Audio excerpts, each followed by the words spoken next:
नमस्कार दोस्तों, यूपीएससी वाला में आप सभी का स्वागत है। मेरा नाम वरुण है और आज मैं मॉनेटरी पॉलिसी पर आप सभी से डिस्कशन करूंगा। यूपीएससी के प्रीवियस ईयर क्वेश्चन को भी हम लोग इस सेशन में देखने का प्रयास करेंगे। सबसे पहले हम देखते हैं, सबसे पहले कुछ बातों को समझते हैं। देखिए, एक ब्रिटिश इकोनॉमिस्ट है जिनका नाम है जॉन मेनार्ड किन्स। आपने इनका नाम सुना होगा। उनकी एक पुस्तक है the general theory of employment, interest and money. 1936 की यह पुस्तक है। इसमें इन्होंने मनी के यानी मुद्रा के 3 मोटिव बताए हैं कि किन किन कारणों से मुद्रा जरूरी है, मनी की आवश्यकता है। सबसे पहले है ट्रांजैक्शन मोटिव, दूसरा है प्रिकॉशनरी मोटिव और तीसरा है स्पेक्युलेटिव मोटिव। अगर हम हिंदी में देखें तो सबसे पहले है लेन देन का मकसद, दूसरा है एहतियाती मकसद और तीसरा है सट्टा मकसद।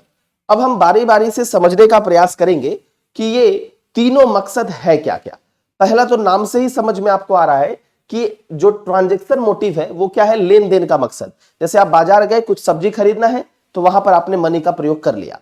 दूसरा जो आपको मकसद दिख रहा है प्रिकॉशनरी मोटिव, एहतियाती मकसद, यानी मान लो कि हम पैसा को इसलिए रखते हैं कि कोई हमें इमरजेंसी पड़ गई, जैसे हमें अगर कोई मेडिकल इमरजेंसी आ गई, इसलिए हम मुद्रा को रखते हैं। मुद्रा को रखने का जो हमारा एक उद्देश्य है वो इमरजेंसी टाइम पर मुद्रा हमारे लिए जरूरी होगा, यह सोचकर हम मुद्रा रखते हैं, जैसे मेडिकल इमरजेंसी।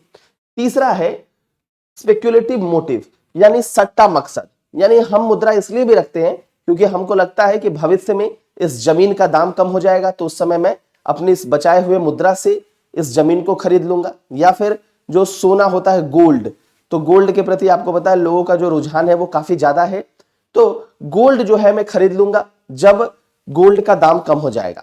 तो यानी सट्टा मकसद, स्पेकुलेटिव मोटिव, कि किसी वस्तु का दाम कम हो जाएगा, उस समय के लिए हम मुद्रा बचाकर रखते हैं कि उस समय हम उस वस्तु को खरीद लें।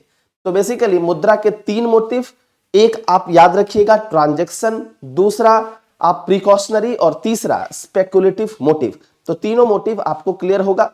अब हम थोड़ी सी आगे की बात करते हैं। देखिए, अब थोड़ा सा हमको समझना है टाइम लायबिलिटीज ऑफ बैंक और डिमांड लायबिलिटीज ऑफ बैंक। तो बैंकों की जो टाइम लायबिलिटी है, समय देयता, इसको हिंदी में कहते हैं समय देयता, और डिमांड लायबिलिटी को हिंदी में कहते हैं मांग देयता। इन दोनों के मध्य क्या डिफरेंस है?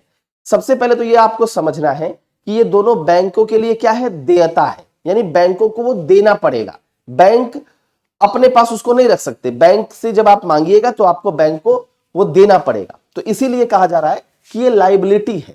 ठीक है, लायबिलिटी। एसेट और लायबिलिटी, एसेट होता है जो आपकी परिसंपत्ति होती है, जो आपकी होती है, और लायबिलिटी होती है जो आपको देना पड़ता है। तो यही यहां पर लिखा हुआ है टाइम लायबिलिटीज ऑफ बैंक और सीधा सीधी डिमांड लायबिलिटीज ऑफ बैंक। अब हम थोड़ा सा इसको समझने का प्रयास करते हैं कि ये क्या है। देखिए, टाइम लायबिलिटीज ऑफ बैंक सबसे पहले समझते हैं। इसमें देखिए क्या क्या आता है। एक है fix deposit, recurring deposit, security deposit. तो आपके मन में ये सवाल हो रहा होगा कि इसका मतलब क्या है। देखिए, टाइम लायबिलिटी का मतलब है कि जैसे मान लो आप बैंक के पास जमा करने गए एफडी, तो वो आपको बैंक जो है एफडी के लिए आपसे कहेगा कि भाई 3 साल का एफडी करा लो, 5 साल का एफडी करा लो, तो आप कुछ समय के बाद ही उस पैसे को निकाल सकते हैं। स्पष्ट तौर पर यह मतलब हुआ। डिमांड लायबिलिटी का मतलब है कि जैसे आप जब भी गए, मान लो मुंह उठाकर कि हमको बैंक से पैसा निकालना है, उस समय जाकर अगर आपके अकाउंट में पैसा है तो आप जाकर उसको निकाल सकते हैं। मतलब जैसे ही आप मांगेंगे बैंक को वो देना पड़ेगा अगर आपके अकाउंट में पैसा है। अब पैसा ही नहीं है तब बैंक कहां से देगा। तो जैसे मान लो कि करंट अकाउंट में जो आप पैसा रखते हैं वो क्या है, आप गए एटीएम मुंह उठाकर और फिर अपना जो बैलेंस देखा और उसमें से पैसा निकाल लिया। सेविंग अकाउंट में भी यही होता है, डिमांड ड्राफ्ट में भी यही होता है। लेकिन एफडी में ये नहीं होता। एफडी में क्या होता है कि पैसा जो है वो कुछ समय के लिए बैंक के पास जमा होता है और उतने समय तक आप जो है पैसा नहीं निकाल सकते, और अगर निकालते हैं तो बैंक जो है वो जो उस एफडी से जो आपको फायदा देता बैंक या फिर इंटरेस्ट देता बैंक, तो वो आपको नहीं देगा। तो इसमें क्या होगा कि इन पैसों को आप एक समय के बाद निकालेंगे, इसीलिए इसको क्या कहा जा रहा है, टाइम लायबिलिटीज ऑफ बैंक, यानी कुछ समय के बाद जो है यह आप निकाल सकते हैं। फॉर एग्जाम्पल 2 साल 3 साल। वहीं अगर हम डिमांड लायबिलिटी की बात करें तो डिमांड लायबिलिटी को आप जब चाहें बैंक में जाएं, अपना एटीएम लेकर जाएं और आराम से उस पैसे को आप निकाल सकते हैं। तो ये दोनों के मध्य डिफरेंस होता है। लेकिन देखिए एग्जाम्पल तो आपको समझ में आ गया, ठीक है, लेकिन मेनली जो आपको इसमें समझना है वो ये समझना है कि एक बात बताइए कि टाइम लायबिलिटी ऑफ बैंक में ज्यादा कैश है या फिर डिमांड लायबिलिटी ऑफ बैंक में ज्यादा लिक्विडिटी है। लिक्विडिटी किस में ज्यादा है, तरलता किस में ज्यादा है? तो आप कहेंगे ये तो आप कुछ समय के बाद निकाल सकते हैं, इसलिए तरलता यानी लिक्विडिटी जो है वो इसमें कम है। यहां पर लिक्विडिटी कम है और यहां पर लिक्विडिटी जो है वो ज्यादा है, क्योंकि आप जब चाहें तब जाकर बैंक से आप क्या निकाल सकते हैं, तब जाकर आप बैंक से पैसा निकाल सकते हैं। इसीलिए टाइम लायबिलिटी, डिमांड लायबिलिटी वाले में लिक्विडिटी ज्यादा है, ठीक है। अब आप एक और सवाल अगर आपसे पूछा जाए कि एक बात बताओ, आप एक व्यक्ति हो, तो आप एक पुरुष हो महिला हो, आपको अगर कहा जाए तो आप किसमें जो है वो पैसा रखने का प्रयास करेंगे? तो आप कहेंगे कि मैं इसमें रखने का पैसा प्रयास करूंगा। ज्यादा लोग, पब्लिक जो है वो ज्यादा पैसा यहां रखने का प्रयास करेगी। क्यों ऐसा?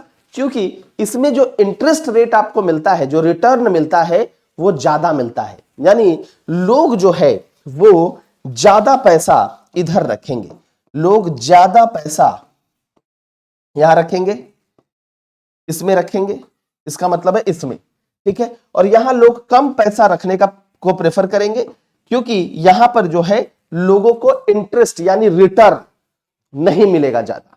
तो स्पष्ट तौर पर आप समझ गए, एक है टाइम लायबिलिटी, दूसरा है डिमांड लायबिलिटी।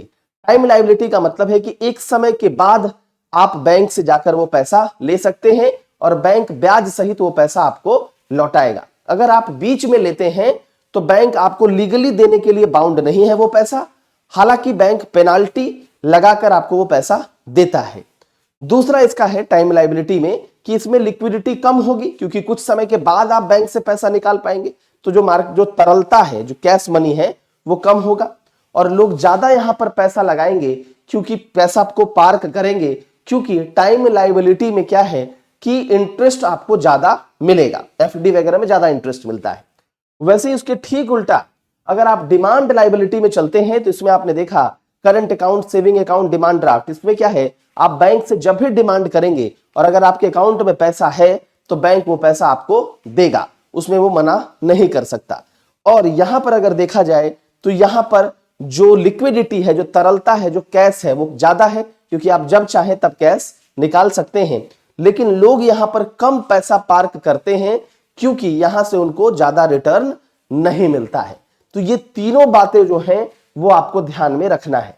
अगर आपसे यूपीएससी इस प्रकार से सवाल पूछे कि टाइम लायबिलिटी में लिक्विडिटी ज्यादा है और डिमांड लायबिलिटी में लिक्विडिटी कम है, तो इसको आप रॉन्ग आंसर मानेंगे, ठीक है।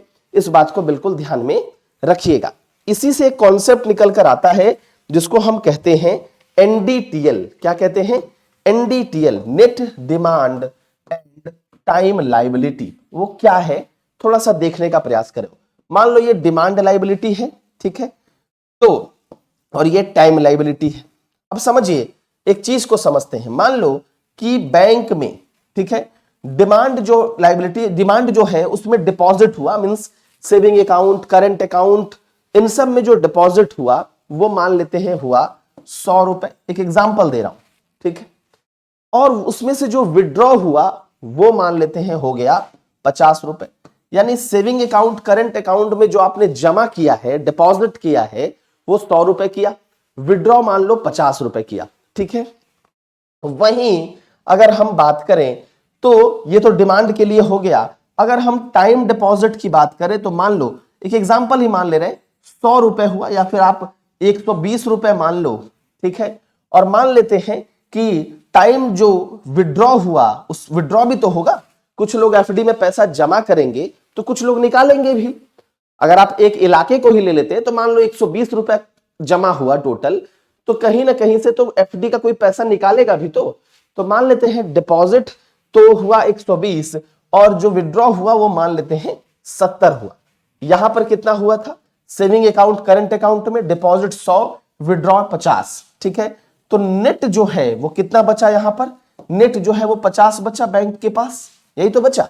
100 रुपए जमा हुआ था, 50 रुपए निकाल लिया गया। मान लेते हैं एक समय ले लिया आपने, मान लेते हैं एक एग्जांपल के तौर पर कि एक इलाका है, यहां पर डिमांड डिपॉजिट 100 रुपए हो रहा है, means saving account current account इसमें 100 रुपए जमा हो रहा है, और विड्रॉल जो है वो 50 रुपए हो रहा है, ठीक है। तो अब बताइए बैंकों के पास कितना बचा, 100 जमा हुआ था, 50 निकल गया, यानी 50 बचा। यहां देखा जाए तो बैंकों के पास टाइम डिपॉजिट 120 हुआ था, विड्रॉल कितना हो गया, 50 रुपए। तो आप सोचो कि यहां भी 50 और यहां भी 50, एक एग्जांपल लेने के लिए, सुविधा करने के लिए बनाया। अब बताओ कि ये बैंक जो है, बैंकों के पास जो ये 50 रुपए है, ये बैंकों की लाइबिलिटी है या फिर बैंकों का एसेट है। तो आप कहेंगे कि भाई ये तो ग्राहकों का पैसा है, 100 दिया 50 निकाल लिया, 50 बचा है, मींस यह बैंक की लाइबिलिटी है, बैंक को ये देना पड़ेगा जब ग्राहक मांगेंगे। तो ये कैसी लाइबिलिटी है, डिमांड लाइबिलिटी है।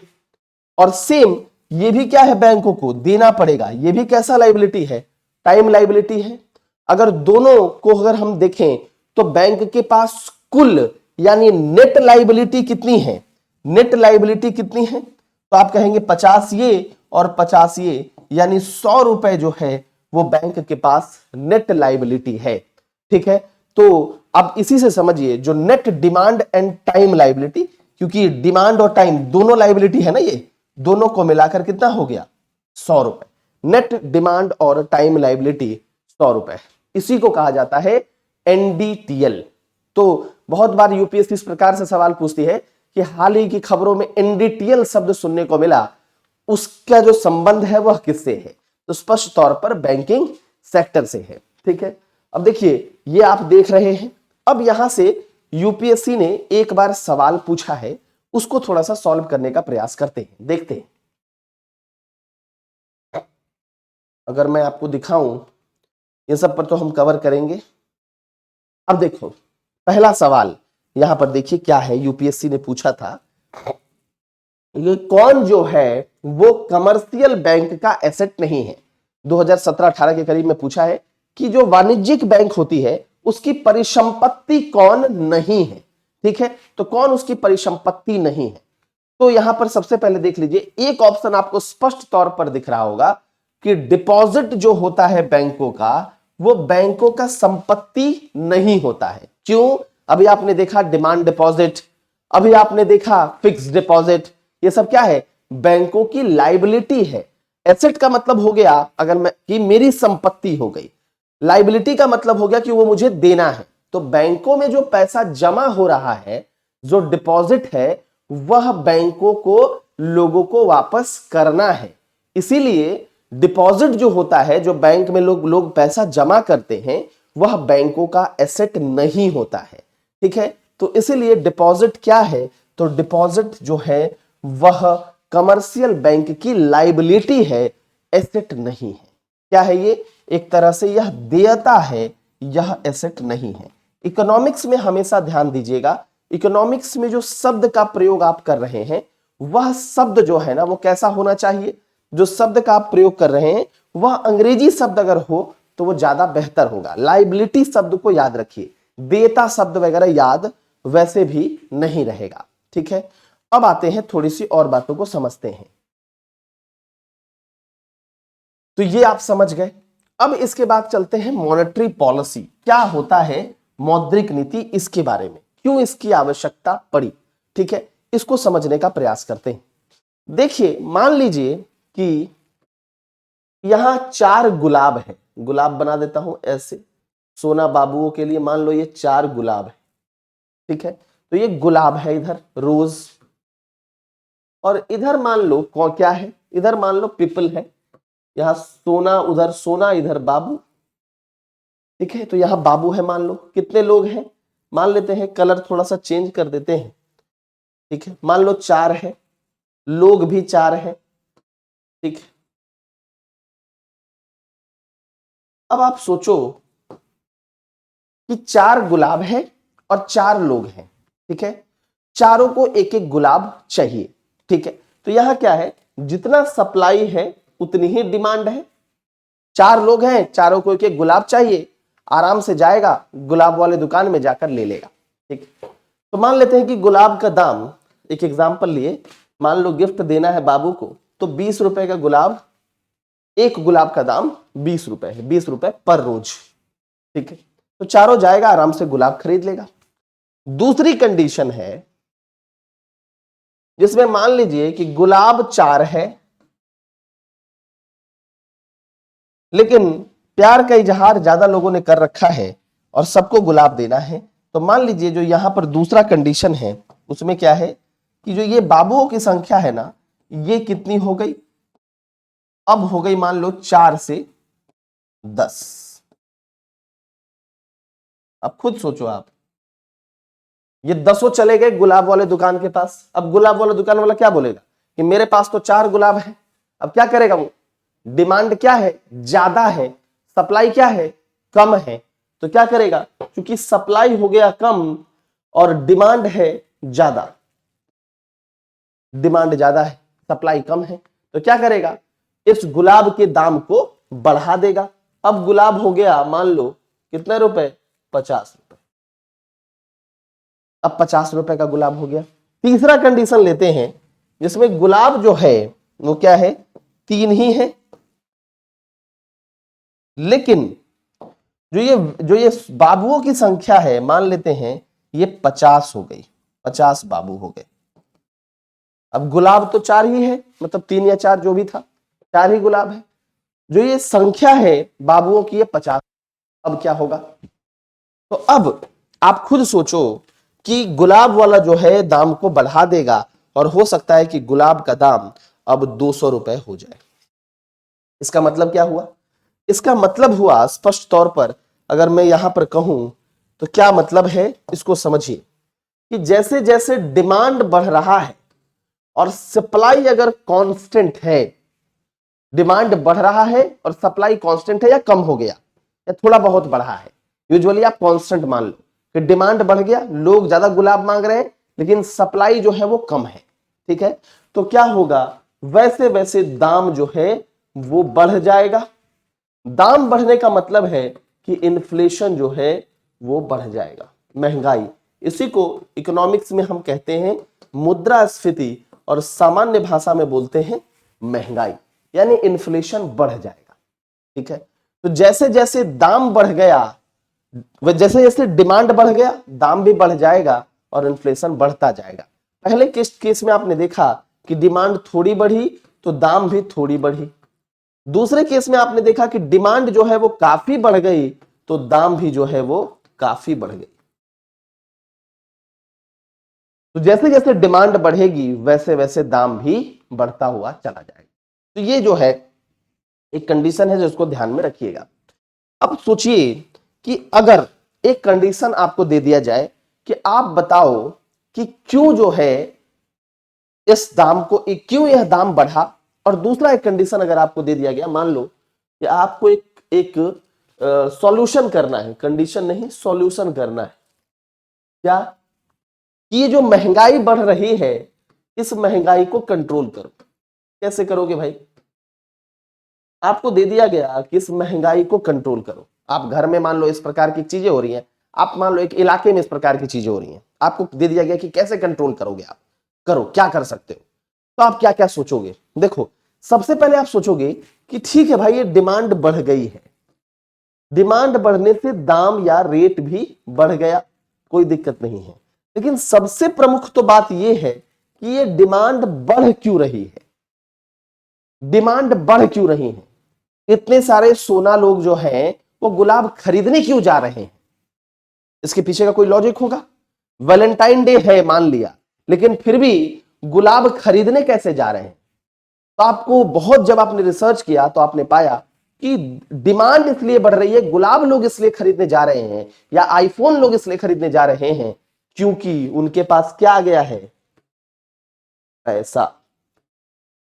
तो अगर हमको डिमांड कंट्रोल करना है, अगर हमको डिमांड को नियंत्रित करना है जिससे दाम नियंत्रित हो जाए, तो हमको क्या करना पड़ेगा, इस पैसा को यानी मनी को यानी मुद्रा को हमें कंट्रोल करना पड़ेगा, इसको हमको कंट्रोल करना पड़ेगा। इसको अगर हमने कंट्रोल कर लिया तो जैसे ही इसको कंट्रोल करेंगे ये कंट्रोल हो जाएगा, और ये कंट्रोल हो जाएगा तो ये भी कंट्रोल हो जाएगा। यानी अल्टीमेटली अगर हमने मनी या मुद्रा आपूर्ति को कंट्रोल कर लिया, मनी सप्लाई को अगर हमने कंट्रोल कर लिया तो क्या होगा, ये अगर कंट्रोल कर लिया तो फिर दाम भी कंट्रोल हो जाएगा, और अल्टीमेटली जिसको आप इन्फ्लेशन कहते हैं वह भी कंट्रोल हो जाएगा, इन्फ्लेशन भी कंट्रोल हो जाएगा, नियंत्रित हो जाएगा। तो हमारा टारगेट क्या है, हमारा टारगेट है कि हम कहीं ना कहीं इस मनी सप्लाई को कंट्रोल कर दें। हम इस मनी सप्लाई को जैसे ही कंट्रोल करेंगे वैसे ही हमारा इन्फ्लेशन कंट्रोल हो जाएगा। तो अगर मेरा मन किया कि मनी सप्लाई को कंट्रोल करना है तो वैसे तो होगा नहीं कि मैं मनी सप्लाई को कंट्रोल कर दूं, मैं बोल दूं और कंट्रोल हो गया। तो इसी जो मनी सप्लाई को कौन कंट्रोल करता है और किस पॉलिसी के माध्यम से करता है, तो इसी मनी सप्लाई को कंट्रोल करने के लिए एक पॉलिसी आई जिसका नाम है मॉनेटरी पॉलिसी, जिसको हम कहते हैं मौद्रिक नीति। यानी ये क्या है, ये एक ऐसी नीति है जिसके माध्यम से हम मनी सप्लाई को कंट्रोल करते हैं, और जैसे ही हम मनी सप्लाई को कंट्रोल करते हैं वैसे ही इन्फ्लेशन कंट्रोल हो जाता है। तो अगर आपसे कोई पूछे कि मॉनेटरी पॉलिसी का ऑब्जेक्टिव क्या है, तो आप क्या बताओगे कि मॉनेटरी पॉलिसी का ऑब्जेक्टिव इन्फ्लेशन को कंट्रोल करना है। और ये मॉनेटरी पॉलिसी बनाता कौन है, तो आप कहेंगे कि ये मॉनेटरी पॉलिसी इसकी किसकी पॉलिसी होती है, तो आप कहेंगे सेंट्रल बैंक की, यानी रिजर्व बैंक ऑफ इंडिया की। तो ये पॉलिसी किसकी है, रिजर्व बैंक ऑफ इंडिया की। तो आरबीआई की मॉनेटरी पॉलिसी के माध्यम से क्या किया जाता है, तो मनी सप्लाई को कंट्रोल किया जाता है और उससे इन्फ्लेशन कंट्रोल हो जाता है। अब सोचो अगर इन्फ्लेशन कंट्रोल हो गया, मान लो कि पहले आप जाते थे, पहले महीना का आप 2000 रुपए बचाते थे, ठीक है, क्यों, क्योंकि महंगाई कम थी। अब क्या है, आप महीने का 500 भी नहीं बचा रहे, क्यों, क्योंकि महंगाई बढ़ गई। तो एक समय जब महंगाई बढ़ी, आप सोचिएगा कि इन्फ्लेशन से किसका रिलेशन है, देखिएगा इन्फ्लेशन ज्यादा है मान लो, और एक है कि नॉर्मल है या कम है, तो उस समय क्या है, आप ज्यादा बचाते हैं। ज्यादा बचाने का मतलब है सेविंग्स ज्यादा होता है। यानी अगर आप इन्फ्लेशन को कंट्रोल कर लेते हैं तो सेविंग्स को भी आप कंट्रोल कर, मतलब सेविंग्स पैटर्न को भी आप चेंज कर लेंगे, सेविंग्स भी थोड़ा बढ़ जाएगा। वही इन्फ्लेशन अगर ज्यादा है तो आप कम बचा पाएंगे, कम बचा पाएंगे, यानी सेविंग्स जो है वो आपका कम होगा, इसमें ज्यादा होगा। अब अगर महंगाई ज्यादा है तो आप खुद सोचो कि आप गए हो तो आईफोन खरीदोगे क्या, अगर खूब महंगा मिल रहा है तो आप कहोगे नहीं। यानी अगर महंगाई ज्यादा होता है ना, तो एक चीज और भी होता है कि कंजम्पशन पैटर्न भी चेंज हो जाता है। मान लो महंगाई ज्यादा है तो भाई मैं नहीं खाऊंगा फूल गोभी, मैं नहीं खाऊंगा मटर, क्योंकि ये काफी महंगा है। तो आपकी जो उपभोग करने का जो स्वरूप है वह भी बदल जाता है, कंजम्पशन पैटर्न भी चेंज हो जाता है। यानी एक इन्फ्लेशन के कंट्रोल होने से कंजम्पशन और सेविंग दोनों के पैटर्न में चेंज हो जाता है। तो इसीलिए अगर आरबीआई अपने मॉनेटरी पॉलिसी के माध्यम से कंजम्पशन के पैटर्न को चेंज कर ले, इन्फ्लेशन को कंट्रोल कर ले, तो कंजम्पशन का पैटर्न चेंज हो जाएगा और सेविंग का भी पैटर्न चेंज हो जाएगा। तो ये बात शायद जब आपको समझ में आ जाएगी तो आपकी चीजें आधी यही आसान हो जाएगी, ठीक है। अब सोचो कि आरबीआई क्या कर रहा है, आरबीआई ने मॉनेटरी पॉलिसी लाया।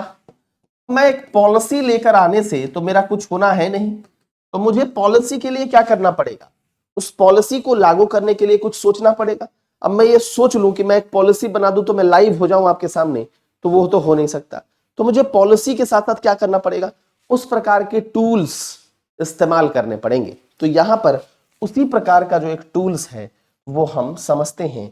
एक टूल है जिसको आप क्वांटिटेटिव टूल कहते हैं और दूसरा है जिसको आप क्वालिटेटिव टूल कहते हैं। अब देखिए अगर हम बात करें तो इसको हम कहते हैं क्या, मात्रात्मक साधन, और इसको हम कहते हैं क्या, गुणात्मक साधन। अब इसके माध्यम से क्या होता है, थोड़ा सा समझने का प्रयास करिएगा। ये वाला आज हम लोग पढ़ रहे हैं, इसको हम लोग नेक्स्ट क्लास में पढ़ लेंगे, तो ये आज हमारे टॉपिक में नहीं है, हम इसको पढ़ते हैं। तो देखिए, क्वांटिटेटिव का मतलब होता है मात्रात्मक, यानी क्वांटिटी, कि यहां पर आरबीआई क्या करता है, इस साधन के माध्यम से आरबीआई क्या करता है, तो मुद्रा की मात्रा को क्या करता है, मुद्रा की मात्रा को यानी क्वांटिटी को कम करता है या ज्यादा करता है।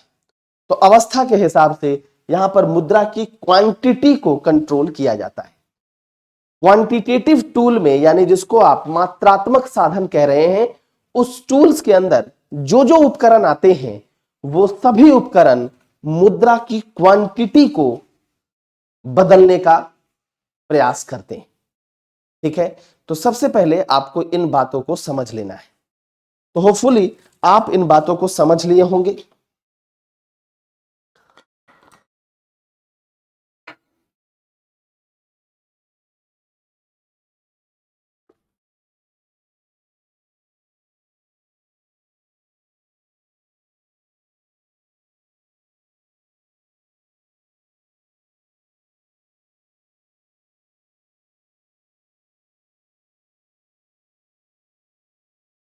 अब चलिए, अब हम लोग टूल्स को देखते हैं।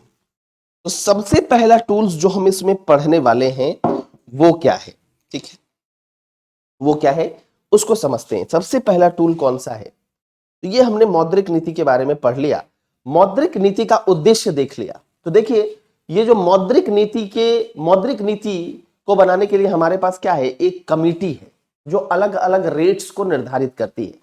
इसके बारे में हम लोग हालांकि आगे भी पढ़ेंगे, ठीक है, जब दोनों पढ़ लेंगे तब समझ में आ जाएगा कि ये समिति करती क्या है। जब क्वांटिटेटिव और क्वालिटेटिव दोनों पढ़ लेंगे तो ये समझ में आ जाएगा। तो इनका उद्देश्य क्या होता है, ये आपको गवर्नर साहब है, इनका उद्देश्य क्या होता है जो इस मॉनेटरी पॉलिसी कमेटी का, कि जो इन्फ्लेशन है उसको हम 2 से 6% रखें, सीपीआई जो है वो 2 से 6% हो, यानी कंज्यूमर प्राइस इंडेक्स। देखो, जो इन्फ्लेशन है वह अलग अलग तरीके से मेजर किया जाता है। एक तो होता है जब थोक मूल्य के आधार पर जब हम इन्फ्लेशन को मेजर करते हैं, और एक जब हम उपभोक्ता को केंद्र में रखकर इन्फ्लेशन को मेजर करते हैं। तो ये जो है कंज्यूमर प्राइस इंडेक्स उपभोक्ता को सेंटर में रखकर क्या करता है, इन्फ्लेशन मेजर करता है। तो आरबीआई का उद्देश्य होता है कि हम इन्फ्लेशन को 2 से लेकर 6 रखें, यानी 4 ± 2, यानी मिनिमम 2 पर आए और मैक्सिमम 6 पर जाए। ये जो है आरबीआई की मॉनेटरी पॉलिसी का ऑब्जेक्टिव है। तो आरबीआई की मॉनेटरी पॉलिसी के तहत एक मॉनेटरी पॉलिसी कमेटी भी है, ठीक है, उसके बारे में हम आगे पढ़ेंगे, जो इस बात का ध्यान रखती है कि इन्फ्लेशन 2 से 6% तक बना रहे। ठीक है, अब हम थोड़ा सा मॉनेटरी पॉलिसी के क्वांटिटेटिव टूल्स के बारे में पढ़ते हैं। एक क्वांटिटेटिव टूल है जिसको हम कहते हैं कैश रिजर्व रेशियो। क्या कहते हैं, कैश रिजर्व रेशियो, उसको कहते हैं CRR, ठीक है। और एक होता है जिसको हम कहते हैं SLR। CRR मतलब हो गया नगद आरक्षित अनुपात, कैश रिजर्व रेशियो, और SLR का मतलब हो गया स्टैट्यूटरी लिक्विडिटी रेशियो, वैधानिक तरलता अनुपात। इन दोनों को हिंदी में जो बोलते हैं ना, वो मैं आपको लिख भी देता हूं, ठीक है। CRR है नगद आरक्षित अनुपात, और SLR है क्या, वैधानिक यानी तरलता, वैधानिक तरलता अनुपात, स्टैट्यूटरी लिक्विडिटी रेशियो। ये दोनों है, ये दोनों को समझिएगा क्या है, ये तो हिंदी में हमने लिख दिया है, ठीक।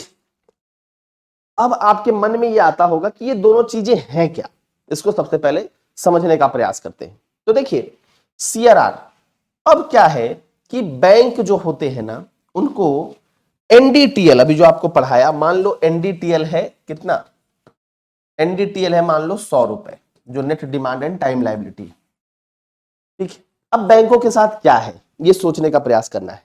ठीक है, देखो बैंक का तो अपना खर्चा भी है, जो उसका डेली का खर्चा है वो भी है। इसके अलावा बैंकों को क्या करना पड़ता है ना कि कुछ पैसा कैश के रूप में, किस रूप में, नगद के रूप में किसके पास जमा करना पड़ता है, तो आरबीआई चाचा के पास।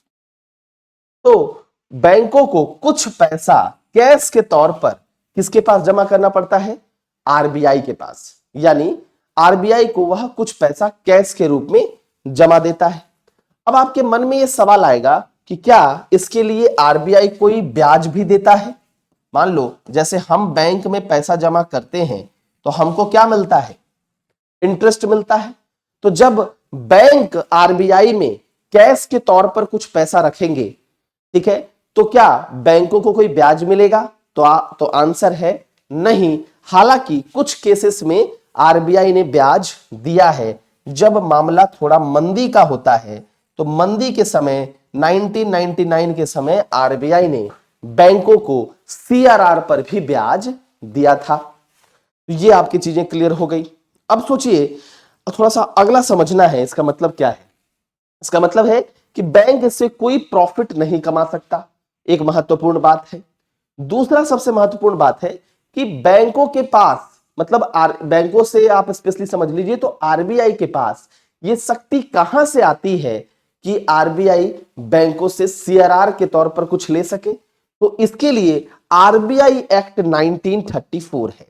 तो आरबीआई एक्ट 1934 के माध्यम से बैंकों के पास यह शक्ति आ जाती है, मतलब आरबीआई के पास यह शक्ति आ जाती है कि वह बैंक से सीआरआर ले सके।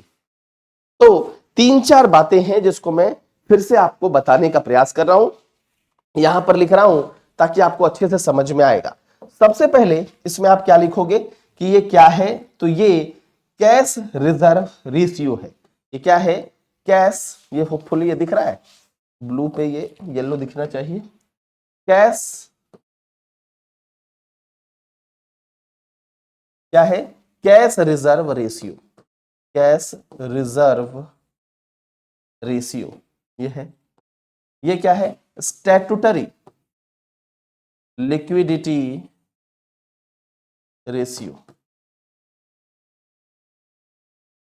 दोनों चीजें हो गई, ये फुल फॉर्म हो गया। दूसरा ये क्या है, पहला पॉइंट इसमें क्या लिख सकते हैं आप, ये क्या है, आरबीआई को इसमें पैसा कैसे दिया जाता है, बैंक कैसे देते हैं पैसा, तो कैश के तौर पर। कैसे देते हैं, कैश के तौर पर। दूसरा पॉइंट, इसमें क्या इंटरेस्ट मिलता है, तो आप कहोगे नहीं, इसमें जो है कोई भी इंटरेस्ट या ब्याज नहीं मिलता है।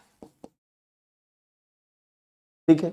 तीसरा आप पूछोगे कि एक बात बताइए कि सीआरआर जो शक्ति है आरबीआई के पास वो कैसे मिली, तो आप कहोगे कि सीआरआर शक्ति उसको आरबीआई एक्ट 1934 के माध्यम से मिली है। अगला सवाल कि क्या आज तक कभी इंटरेस्ट मिला ही नहीं, तो आप कहोगे मिला है, एक बार 1999 के केस में जब स्लो डाउन था उस समय एक बार यहां पर मिला है। ठीक है। उसके बाद यह सवाल हो सकता है कि इसको इंट्रोड्यूस किसने किया, तो कीन्स ने। कीन्स जो इकोनॉमिस्ट है ना, कीन्स, उसने किया कहां पर, तो यूएस फेडरल रिजर्व में। ये एक सवाल आपके मन में आ सकता है, ये सीआरआर से संबंधित कुछ सवाल है। इसके अलावा पूछा जा सकता है कि क्या इसका कोई अपर लिमिट है कि बैंक कहेगा 2%, 3%, 5%, क्या इसका कोई लोअर लिमिट है, क्या अपर और कोई लोअर लिमिट है, तो लीगली जो है वो इसका कोई अपर लिमिट भी नहीं है और कोई लोअर लिमिट भी नहीं। तो अपर और लोअर दोनों लिमिट कुछ नहीं है लीगली। आरबीआई कुछ भी फिक्स कर सकता है सीआरआर। ठीक है, ये समझ में आ गया। तो यहां पर आपको 4-5 बातें समझ में आई कि आरबीआई के पास बैंक कैश के तौर पर कुछ पैसा जमा करते हैं, वो कितना जमा करेंगे ये डिसाइड भी आरबीआई ही करता है, और इसमें कोई अपर और लोअर लिमिट नहीं होता है। आरबीआई इसके लिए कोई ब्याज नहीं देता, हालांकि एक बार स्लो डाउन के केस में आरबीआई ने ब्याज दिया है और इसका प्रयोग पहली बार कीन्स साहब के द्वारा यूएस फेडरल रिजर्व में किया गया, और यह मैंडेट है आरबीआई एक्ट 1934 के तहत कि बैंक आरबीआई को कुछ सीआरआर में राशि देंगे। ठीक है, तो ये चीजें आपको सीआरआर के लिए क्लियर हो गई। अब आप कहिएगा कि एसएलआर क्या है। ठीक है, मैं इसको जोड़ूंगा मॉनेटरी पॉलिसी से, लेकिन दूसरा आपके मन में यह सवाल आएगा कि एसएलआर क्या है। तो देखो, इसमें बैंक पैसा किसको दे रहे हैं? आरबीआई को। इसमें क्या है, बैंक पैसा अपने पास रखेंगे, किसमें? गुल्लक में। बैंक अपने गुल्लक में पैसा रखेगा। किस फॉर्म में रख सकता है? तो कैश के फॉर्म में भी रख सकता है, गोल्ड के फॉर्म में भी रख सकता है, सरकारी प्रतिभूतियों के फॉर्म में भी रख सकता है, यानी जीसेक के फॉर्म में भी रख सकता है। सरकारी प्रतिभूतियों के बारे में हम आगे वैसे पढ़ेंगे। ठीक है, तो जीसेक के फॉर्म में भी रख सकता है। तो एक तरह से सिक्योरिटी है, जो बोलते हैं ना कागज का, जैसे कैसे होता है कि कागज में लिख के दे दो भाई, तुम हमको दे दोगे 2 महीना के बाद पैसा, तो ये होता है जीसेक। वो क्या है? एक तरह से कागज में लिखा हुआ एक गारंटी है, जो अगर है तो इसका मतलब है कि आपको पैसा मिल जाएगा। तो वो है जीसेक, सिक्योरिटी, सरकारी प्रतिभूति। तो इसमें क्या है, बैंक आरबीआई को दे रहा था, इसमें बैंक अपने पास रखेगा, कैश के फॉर्म में, गोल्ड के फॉर्म में, या फिर जीसेक के फॉर्म में पैसा अपने पास रखेगा, अपने पास रखेगा। लेकिन अपने पास रखने का मतलब है कि कैसे रखेगा? सेफ रखेगा। अपने पास रखने का मतलब है कि सेफ रखेगा। दूसरा आपके मन में सवाल आ सकता है कि बैंकों को इससे क्या कुछ ब्याज मिलेगा? तो हां भी और नहीं भी। गोल्ड वोल्ड में कुछ फायदा बैंक को मिल सकता है, तो बैंक हां भी है और नहीं भी है। तीसरा आपसे मैं यहां पर सवाल पूछा जा सकता है कि ये किसके द्वारा मैंडेटेड है? क्यों ऐसा कि आरबीआई बैंक जो है वो अपने पास एसएलआर रखेंगे? कोई ना कोई एक्ट तो होगा।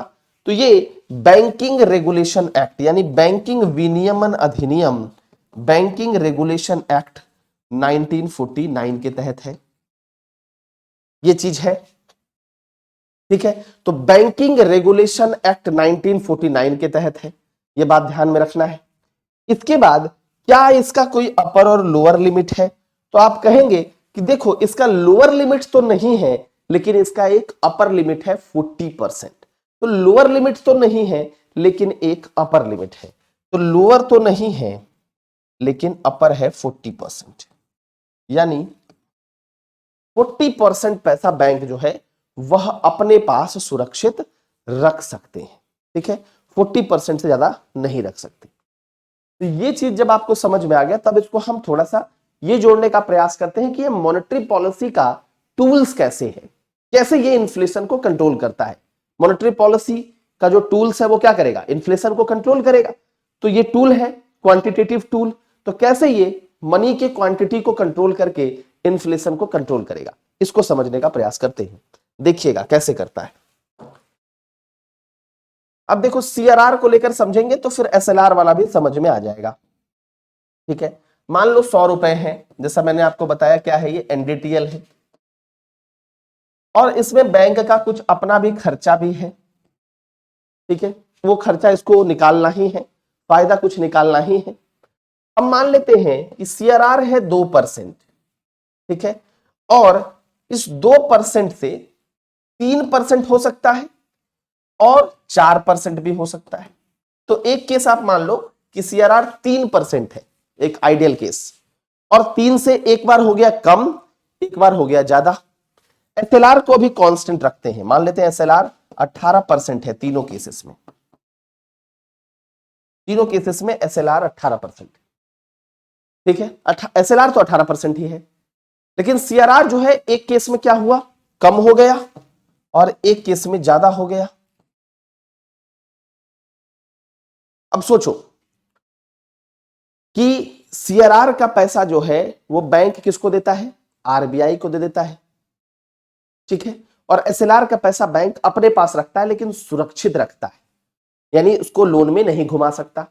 तो इस केस में कितना पैसा है जो बैंक आरबीआई को देगा और अपने पास रखेगा? कितना पैसा है?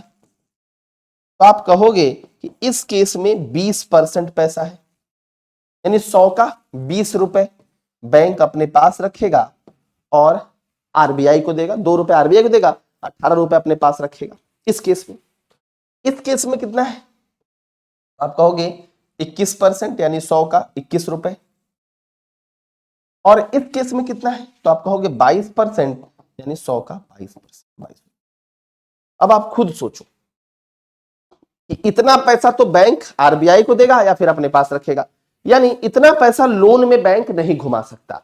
यानी पहले वाले केस में, ये पहला केस है, ये दूसरा केस है और ये तीसरा केस है।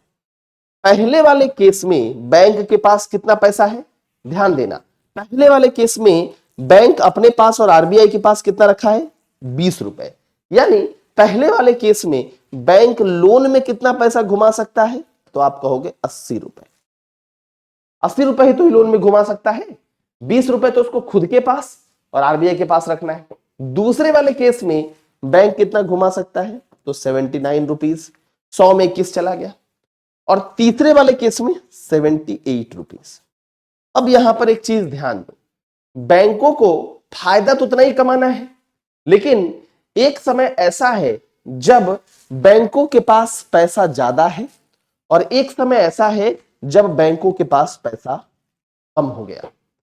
तो जब बैंकों के पास पैसा कम हो जाएगा तो उसको फायदा तो उतना ही कमाना है, तो हमको क्या करना पड़ेगा, मींस बैंक को क्या करना पड़ेगा, अपना ब्याज दर बढ़ा देना पड़ेगा ताकि उसको उतना ही फायदा मिलता रहे। तो 79 से जब 78 हो गया पैसा, तो बैंकों को क्या करना पड़ेगा, अपना ब्याज जो है, ब्याज दर, जिस दर पर वह ऋण देती है उस दर को बढ़ा देना पड़ेगा, तभी तो जाकर उसको पैसा मिलेगा, क्योंकि उसके पास ही पैसा कम हो गया। तो 3 केस यहां पर आपको दिख रहा है, एक केस है 79 रुपीज का, एक केस है 80 रुपीज का और एक केस है 78 रुपीज का।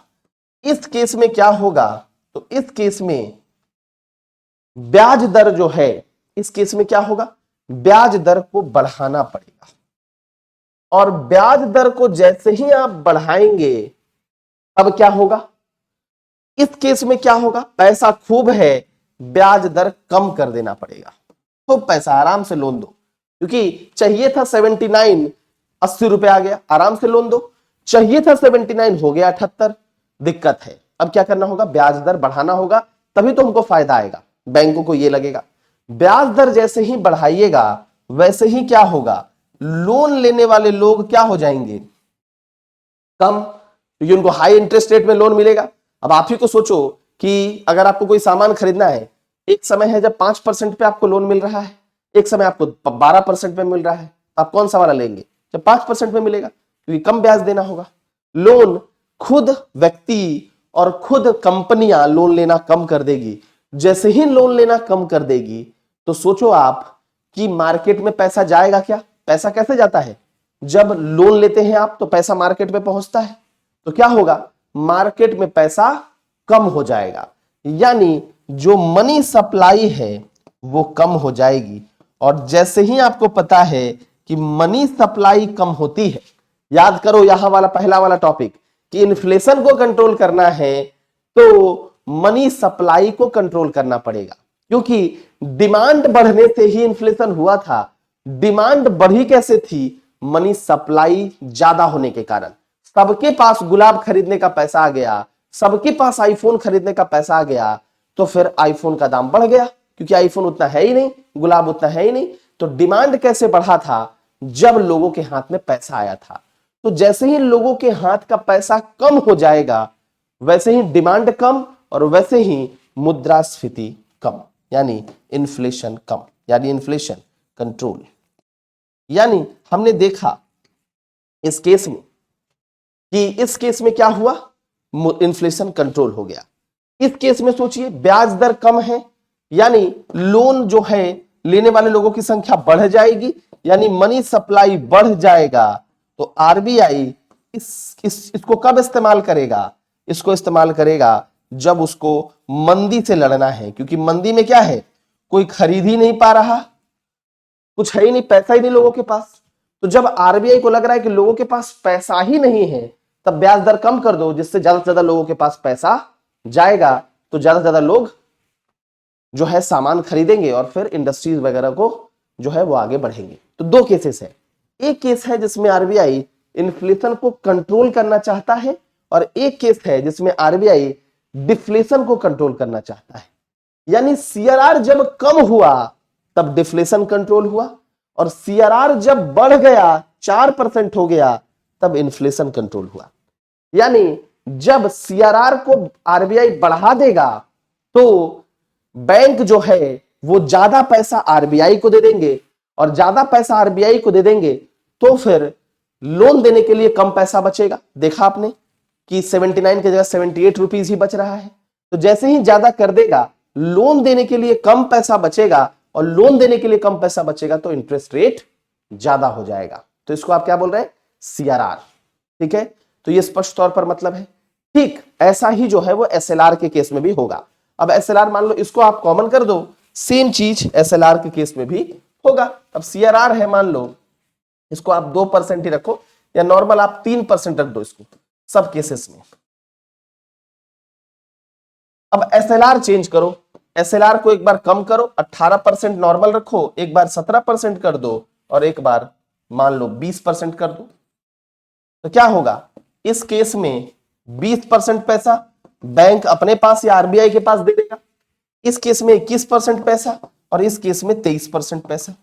यानी बैंकों को जो लोन में घुमाने के लिए पैसा है वो इस केस में 80 रुपए बचेगा, इस केस में 79, और इस केस में 23 है, यानी 77 रुपीज ही बचेगा। यानी 77 रुपीज ही अगर बच रहा है, इसका मतलब है कि इस केस में बैंक क्या करेगा? ब्याज दर बढ़ा देगा, क्योंकि उसको फायदा करना है, लोन कम हो जाएगा और फिर मनी सप्लाई कम हो जाएगा, इन्फ्लेशन कंट्रोल हो जाएगा। यानी खुद सोचो कि अगर सीआरआर को अगर आप बढ़ाते हैं तो इसका मतलब है आरबीआई के पास पैसा ज्यादा चला गया। सेम टाइप से अगर एसएलआर को आप बढ़ाते हैं, इसका मतलब है बैंक अपने पास ज्यादा रख रहे हैं। तो इसका मतलब है दोनों केसेस में पैसा मार्केट में नहीं जा रहा, और जब पैसा मार्केट में नहीं जा रहा है तो इसका मतलब है कि मनी सप्लाई कम हो रहा है। तो चाहे आप सीआरआर को बढ़ाइए या फिर एसएलआर को बढ़ाइए, दोनों केसेस में पैसा चाहे तो बैंक के पास रह रहा है, चाहे फिर आरबीआई के पास चला जा रहा है। पैसा मार्केट में नहीं जा रहा, और अगर पैसा मार्केट में नहीं जा रहा तो फिर इन्फ्लेशन कंट्रोल है। ठीक है, तो यहां से आपको क्या समझ में आया कि सीआरआर बढ़ाइए या फिर एसएलआर बढ़ाइए, दोनों केसेस में इन्फ्लेशन आप कंट्रोल कर लेंगे। कैसे करेंगे?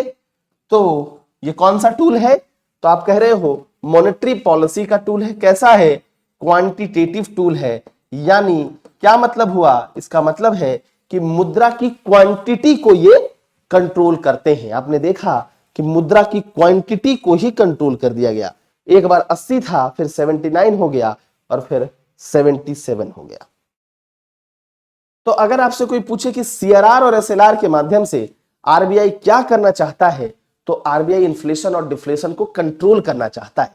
सीआरआर को अगर बढ़ाता है तो अपने पास ज्यादा मंगवा लिया, एसएलआर को बढ़ा रहा है, इसका मतलब बैंक अपने पास ज्यादा रख रहे हैं। दोनों केसेस में मार्केट में पैसा कम पहुंच रहा है, जिसके कारण पैसे की कमी है, ब्याज रेट ज्यादा है, तो इन्फ्लेशन कंट्रोल हो जाएगा, क्योंकि इन्फ्लेशन कंट्रोल मनी सप्लाई से लिंक्ड है। ठीक है, तो ये सीआरआर और एसएलआर के लिए है। सेम अगर हम कोशिश करते हैं तो ये आपने देख लिया। दूसरा हम पढ़ेंगे, एक पढ़ते हैं। तो हमने कौन कौन से टूल को पढ़ लिया? एक हमने पढ़ा एसएलआर और एक हमने पढ़ा सीआरआर। अब चलिए सबसे पहले कोई अगर एमसीक्यू इससे आया हुआ है तो उसको पढ़ने का प्रयास करते हैं, बाद बाकी तो हम लोग देख ही लेंगे। चलिए, ये क्या है? हाँ बताइए। To meet SLR commercial bank must keep cash only. यानी कमर्शियल बैंक एसएलआर के लिए कैश रखते हैं। अभी आपने पढ़ा कि कमर्शियल बैंक एसएलआर वाले मामले में कैश भी रख सकते हैं, गोल्ड भी रख सकते हैं और जीसेक भी रख सकते हैं। तो पहला स्टेटमेंट तो वैसे ही गलत हो गया। तो पहला गलत, तो ये गलत और ये गलत। ठीक, अब बताइए, एसएलआर जो है वो बैंकों के द्वारा मेंटेन किया जाता है। बिल्कुल सही बात है। एसएलआर को कौन मेंटेन करता है?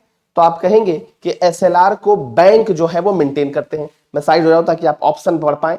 और तीसरा है, ये एसएलआर अर्थव्यवस्था में अधिक पैसा लगाने में बैंकों के लाभ को प्रतिबंधित करता है। अब आप सोचिए कि एसएलआर अगर बढ़ जाए तो क्या होगा? एसएलआर अगर बढ़ा दिया जाए तो क्या हो जाएगा? समझिएगा, SLR restricts the bank leverage in pumping more money into the economy. तो एसएलआर को अगर बढ़ा दिया जाएगा तो इसका मतलब है बैंक अपने पास ज्यादा पैसा रखें, और अपने पास ज्यादा पैसा रखे का मतलब है कि अर्थव्यवस्था यानी बाजार में कम पैसा जाएगा। वही ये बोल भी रहा है, SLR restricts the bank leverage in pumping more money into the economy. जैसे ही एसएलआर आप बढ़ाते हैं वैसे ही इकोनॉमी में पैसा जो है वो कम पहुंचेगा, क्योंकि बैंक अपने पास ज्यादा रख लेंगे। अरे मेरे पास अगर सीमित पैसा है, 100 रुपए है, और अगर मैं अपने पर ज्यादा खर्च कर रहा हूं या फिर अपने पास ज्यादा रख रहा हूं, वॉलेट में ज्यादा रख रहा हूं, तो ऑब्वियसली बात है कि मैं सोना बाबू के लिए कम पैसा ही मुहैया करा पाऊंगा, और मैं अगर अपने पास कम रख रहा हूं तो उसके लिए ज्यादा करा पाऊंगा। तो यही है कि एसएलआर अगर बढ़ा दो तो बैंक अपने पास रखेगा लेकिन सुरक्षित रखेगा, उसको लोन में नहीं घुमा सकता। तो दूसरा और तीसरा दोनों स्टेटमेंट सही है। करेक्ट आंसर 2 और 3 बोथ होगा। ठीक है, 1 नंबर तो गलत है, सीधा सीधे स्पष्ट तौर पर। क्लियर है? अब आप कहिएगा कि एसएलआर और जो सीआरआर है, एसएलआर और सीआरआर, यहां पर एक बात और आपको बता दूं कि एसएलआर और जो सीआरआर है, इसको क्यों यूज होता है? तो आप कहोगे कि इन्फ्लेशन कंट्रोल में, लेकिन सामान्य तौर पर आरबीआई इसका इस्तेमाल इन्फ्लेशन कंट्रोल के लिए नहीं करती है। आरबीआई रेपो रेट का इस्तेमाल करती है, ठीक है, इसका नहीं करती, जिसको हम आगे पढ़ने वाले हैं। तो फिर अब आपसे अगर कोई पूछ दे कि फिर इसका इस्तेमाल क्यों करती है, इसका क्या काम है, तो जब बैंक रन की ऊपर जो स्थिति बन जाए, मान लो बैंक रन का स्थिति का मतलब है कि ऐसा हो जाए कि बैंक कोई दिवालिया हो गया और ग्राहकों को लगने लगा कि भाई ये बैंक जो है सो डूब जाएगा, चलो सब कोई पैसा अपना अपना निकाल लेते हैं, तो उस समय सभी ग्राहक आ जाएंगे, तो फिर उस समय बैंक कहां से पैसा देगा? तो उस इमरजेंसी कंडीशन के लिए सीआरआर और एसएलआर बैंकों को अपने पास और आरबीआई के पास रखना पड़ता है। ठीक है, अगर ये मेंटेन नहीं करेगा तो आरबीआई जो है वो बैंकों पर क्या लगाएगा? पेनाल्टी लगाएगा, और वह पेनाल्टी किससे लिंक्ड होता है? तो बैंक रेट से वह पेनाल्टी लिंक्ड होता है। यह भी ध्यान में रखेंगे, बैंक दर से वह पेनाल्टी लिंक्ड होता है। ठीक है, चलो एक सवाल आपने ये देख लिया था, एक सवाल आप देख लो, दूसरा सवाल है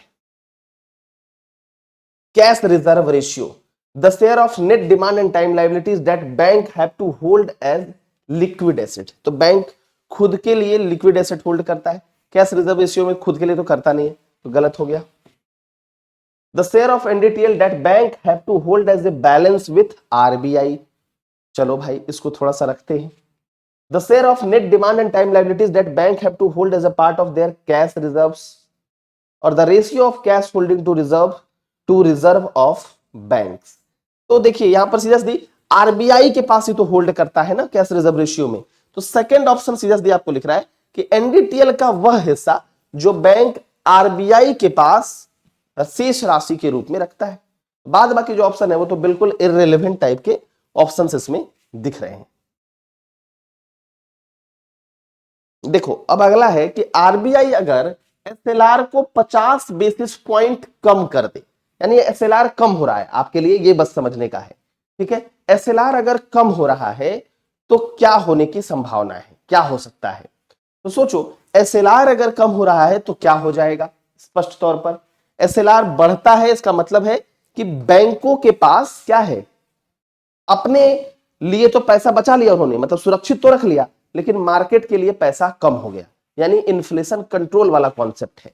ठीक है, अब यहां क्या है, एसएलआर को कम कर दिया गया है, तो सोचो क्या होगा, एसएलआर कम है यानी बैंक अपने पास सुरक्षित पैसा कम रख रहे हैं, तो बैंक अपने पास अगर सुरक्षित कम रखेगा तो मार्केट में ज्यादा पैसा आ जाएगा। तो यही बात है, India GDP growth rate will increase drastically, ये तो मतलब बोल बच्चन है। दूसरा, foreign institution investors bring more capital, मतलब विदेशी संस्थागत निवेशक और अधिक पूंजी लाएंगे, ये कौन सा बात है? शेड्यूल्ड कमर्शियल बैंक में कट देयर लेंडिंग रेट्स, तो अपनी उधार दरों में कटौती कर सकते हैं। और चौथा है कि यह तरलता को काफी कम कर देगा, ये भी गलत है भाई। बैंकिंग प्रणाली में तरलता बढ़ जाएगी ना, मार्केट में लिक्विडिटी तो ज्यादा हो जाएगा, क्योंकि एसएलआर को क्या कर रहा है, कम कर रहा है, यानी बैंक अपने पास कम पैसा रखेगा। इसका मतलब है कि बैंक मार्केट में ज्यादा देगा तो लिक्विडिटी बढ़ जाएगी। तीसरा जो ऑप्शन है वो सही है। कैसे सही है? उधार दरों को कम करेगा। ऑब्वियसली बैंक के पास ज्यादा पैसा आ गया क्योंकि अब उसको सुरक्षित कम रखना है तो उसके पास ज्यादा पैसा है। वही 80 रुपीज वाला कॉन्सेप्ट है जो भी पढ़ाया कि ज्यादा पैसा रहेगा तो आराम से लोन देगा और ब्याज दर को कम कर देगा क्योंकि खूब पैसा है, लो आराम से लोन। तो इस केस में ये कौन सा केस के लिए करता है आरबीआई? जब उसको डिफ्लेशन कंट्रोल करना होता है, क्योंकि मंदी के समय इन्फ्लेशन में क्या होता है, लोग खूब डिमांड करते हैं, खूब पैसा है, खूब डिमांड कर रहे हैं, तो इन्फ्लेशन के समय पैसा को कंट्रोल करना है। डिफ्लेशन के समय क्या है, डिमांड ही नहीं है, ठीक है, सप्लाई खूब है, डिमांड नहीं है, खूब गुलाब बिक रहा है लेकिन खरीदने वाला कोई नहीं है, तो क्या करना पड़ेगा, इस केस में लोगों के पास पैसा पहुंचाना पड़ेगा, तो उस केस में पैसा डालना पड़ेगा, और उस केस में, इन्फ्लेशन वाले केस में पैसा खींचना पड़ेगा, ठीक है। तो ये समझ गए आप। तो तीसरा ऑप्शन जो है वो इसमें सही है। चलो ये वाला तो हम लोग आगे में देखेंगे, बैंक दर। अब हम लोग थोड़ा सा, जब हम लोग ये पढ़ रहे हैं क्या, अब रेपो रेट और रिवर्स रेपो रेट, अब सोचना है रेपो रेट किसको कहते हैं, इसको सोच लो तो आपका काम आसानी से हो जाएगा।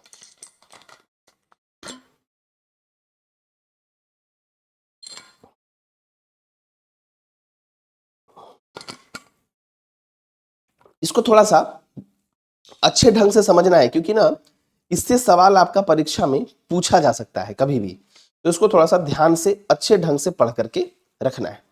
सोचो कि क्या है। अब देखो, मान लो एक थोड़ा सा केस बनाते हैं।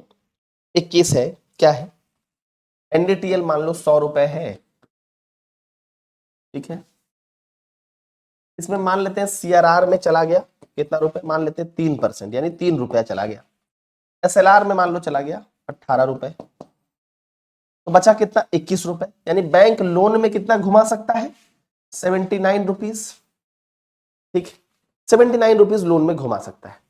अब एक केस सोचो, मान लो कि कोई एक लोन लेने आया तो बैंक ने उसको लोन दे दिया 50 रुपए का। अब कोई दूसरा लोन लेने आ गया, अब उसको चाहिए 40 रुपए का लोन, ठीक है, लेकिन बैंक के पास कितना बचा है, अब 50 अगर किसी को लोन दे दिया तो बैंक के पास तो इतना ही बचा हुआ है ना, 29 रुपए। अब कितना मांग रहा है वो लोन, मान लो रिलायंस भाई आ गए, धीरू भाई, अब वो कितना चाहते हैं, 40 रुपए का लोन चाहते हैं। अब क्या करना होगा इस केस में, क्या होगा, बैंक के पास बचा है 29, चाहिए 40, तो बैंकों को क्या करना पड़ेगा, शॉर्ट टर्म उधार लेना पड़ेगा। शॉर्ट टर्म मतलब अल्पकाल के लिए बैंक क्या करेगा, उधार लेगा। किससे लेगा, आरबीआई से। तो क्या है, आरबीआई से बैंक क्या लेगा, उधार लेगा। किस टर्म के लिए, तो शॉर्ट टर्म के लिए। तो जब आप उधार लेने जाते हैं, कभी भी बैंकों के पास जाते हैं, तो बैंक आपसे क्या मांगता है, कोलेट्रल। तो आरबीआई भी क्या बोलेगा बैंक से कि भैया तुम हमको कुछ कोलेट्रल दो। तो आरबीआई को बैंक क्या देगा, कोलेट्रल यानी गिरवी, कुछ गिरवी रखेगा। क्या रखता है, जीसेक, सरकारी प्रतिभूति, प्रतिभूति रख दो, और भविष्य में सरकारी प्रतिभूति हमको तुम दे दो। भविष्य में जब तुम हमको लौटाओगे, ठीक है, तो फिर हमको जब, मतलब तुम हमको जब पैसा लौटा दोगे जिस समय, तो हमको इंटरेस्ट सहित जो है हमको तुम पैसा दे देना। स्पष्ट तौर पर थोड़ा सा समझिएगा यहां पर क्या मामला है। आरबीआई क्या कह रहा है बैंकों को कि हम तुमको शॉर्ट टर्म के लिए लोन दे देंगे, बैंक को लोन चाहिए, लेकिन आरबीआई क्या मांग रहा है, जीसेक। किससे मांग रहा है, बैंकों से। तो बैंक क्या करेंगे, आरबीआई को जीसेक दे देंगे, ठीक है, और भविष्य में यह बात भी कहेंगे कि हम जो है वो आपसे क्या करेंगे, हायर प्राइस में ये जीसेक खरीद लेंगे। मतलब समझेंगे क्या बोला मैं, नहीं समझ में आया, समझो अब क्या है। मान लो कि जीसेक का दाम मान लेते हैं 100 रुपए का जीसेक है, एक एग्जांपल दे रहा हूं, ऐसे मत समझ लेना एकदम इसको सही। अब सोचो कि जीसेक 100 रुपए का है, आरबीआई को बैंक ने 100 रुपए का जीसेक दे दिया। आरबीआई ने कहा बैंकों को कि हम आपको उधार देंगे, लेकिन हम कोई ना कोई ब्याज तो आप पर लगाएंगे। तो जिस दर पर हम उधार देंगे उस दर को कहा जाता है रेपो रेट। यानी मान लो आरबीआई ने कहा कि हम आपको 4% की दर से उधार देंगे, ठीक है, उतना परसेंट हम आपसे ब्याज लेंगे। तो बैंक क्या बोल रहा है कि ठीक बात है, आप हमको 4% की दर से उधार दीजिए, हम आपको जीसेक दिए हुए हैं, और जब हम क्या करेंगे, जब हम इस जीसेक को वापस लेंगे, मतलब आपसे हम कोई ना कोई तारीख है, ठीक है, तो हम जब आपसे ये जीसेक को वापस लेने आएंगे, यानी जब हम इसको रीपरचेज करने आएंगे, तब हम आपको ज्यादा प्राइस में इसको रीपरचेज कर लेंगे। किस प्राइस में? जो प्राइस आप ये लगाए हैं, ठीक है। नहीं समझ में आया मतलब फिर से बताते हैं। जैसे देखो क्या है, मैंने आपसे उधार लिया, आपने कहा कि भैया मुझे जो है एक जीसेक दे दो, जीसेक के बाद ही आपको मैं उधार दूंगा। मैंने कहा ठीक है, कितने परसेंट पे उधार दोगे, ब्याज का दर बताओ। तो आपने कहा 4% पे। मैंने कहा ठीक है, तो यही 4% जिस दर पर आरबीआई बैंकों को यानी क्लाइंट्स को उधार देता है, उसको हम कहते हैं क्या, उसको हम कहते हैं रेपो रेट। ये तो क्लियर है। इसके बाद वाली लाइन पे थोड़ा सा समझना है, इतना दूर तो आप बैंकिंग वगैरह में भी पढ़ते हैं, इसके बाद वाली लाइन को थोड़ा सा समझते हैं। इसके बाद वाला लाइन क्या है? अब बात यह है कि आपने इसको दे दिया जीसेक, अब आपने इसको कहा कि ये जीसेक मैं आपसे वापस खरीद लूंगा, 100 में नहीं खरीदूंगा, मैं आपसे कितना में खरीदूंगा, 104 रुपए में खरीदूंगा। इसका मतलब है कि मैंने आपको 4% ब्याज दे दिया।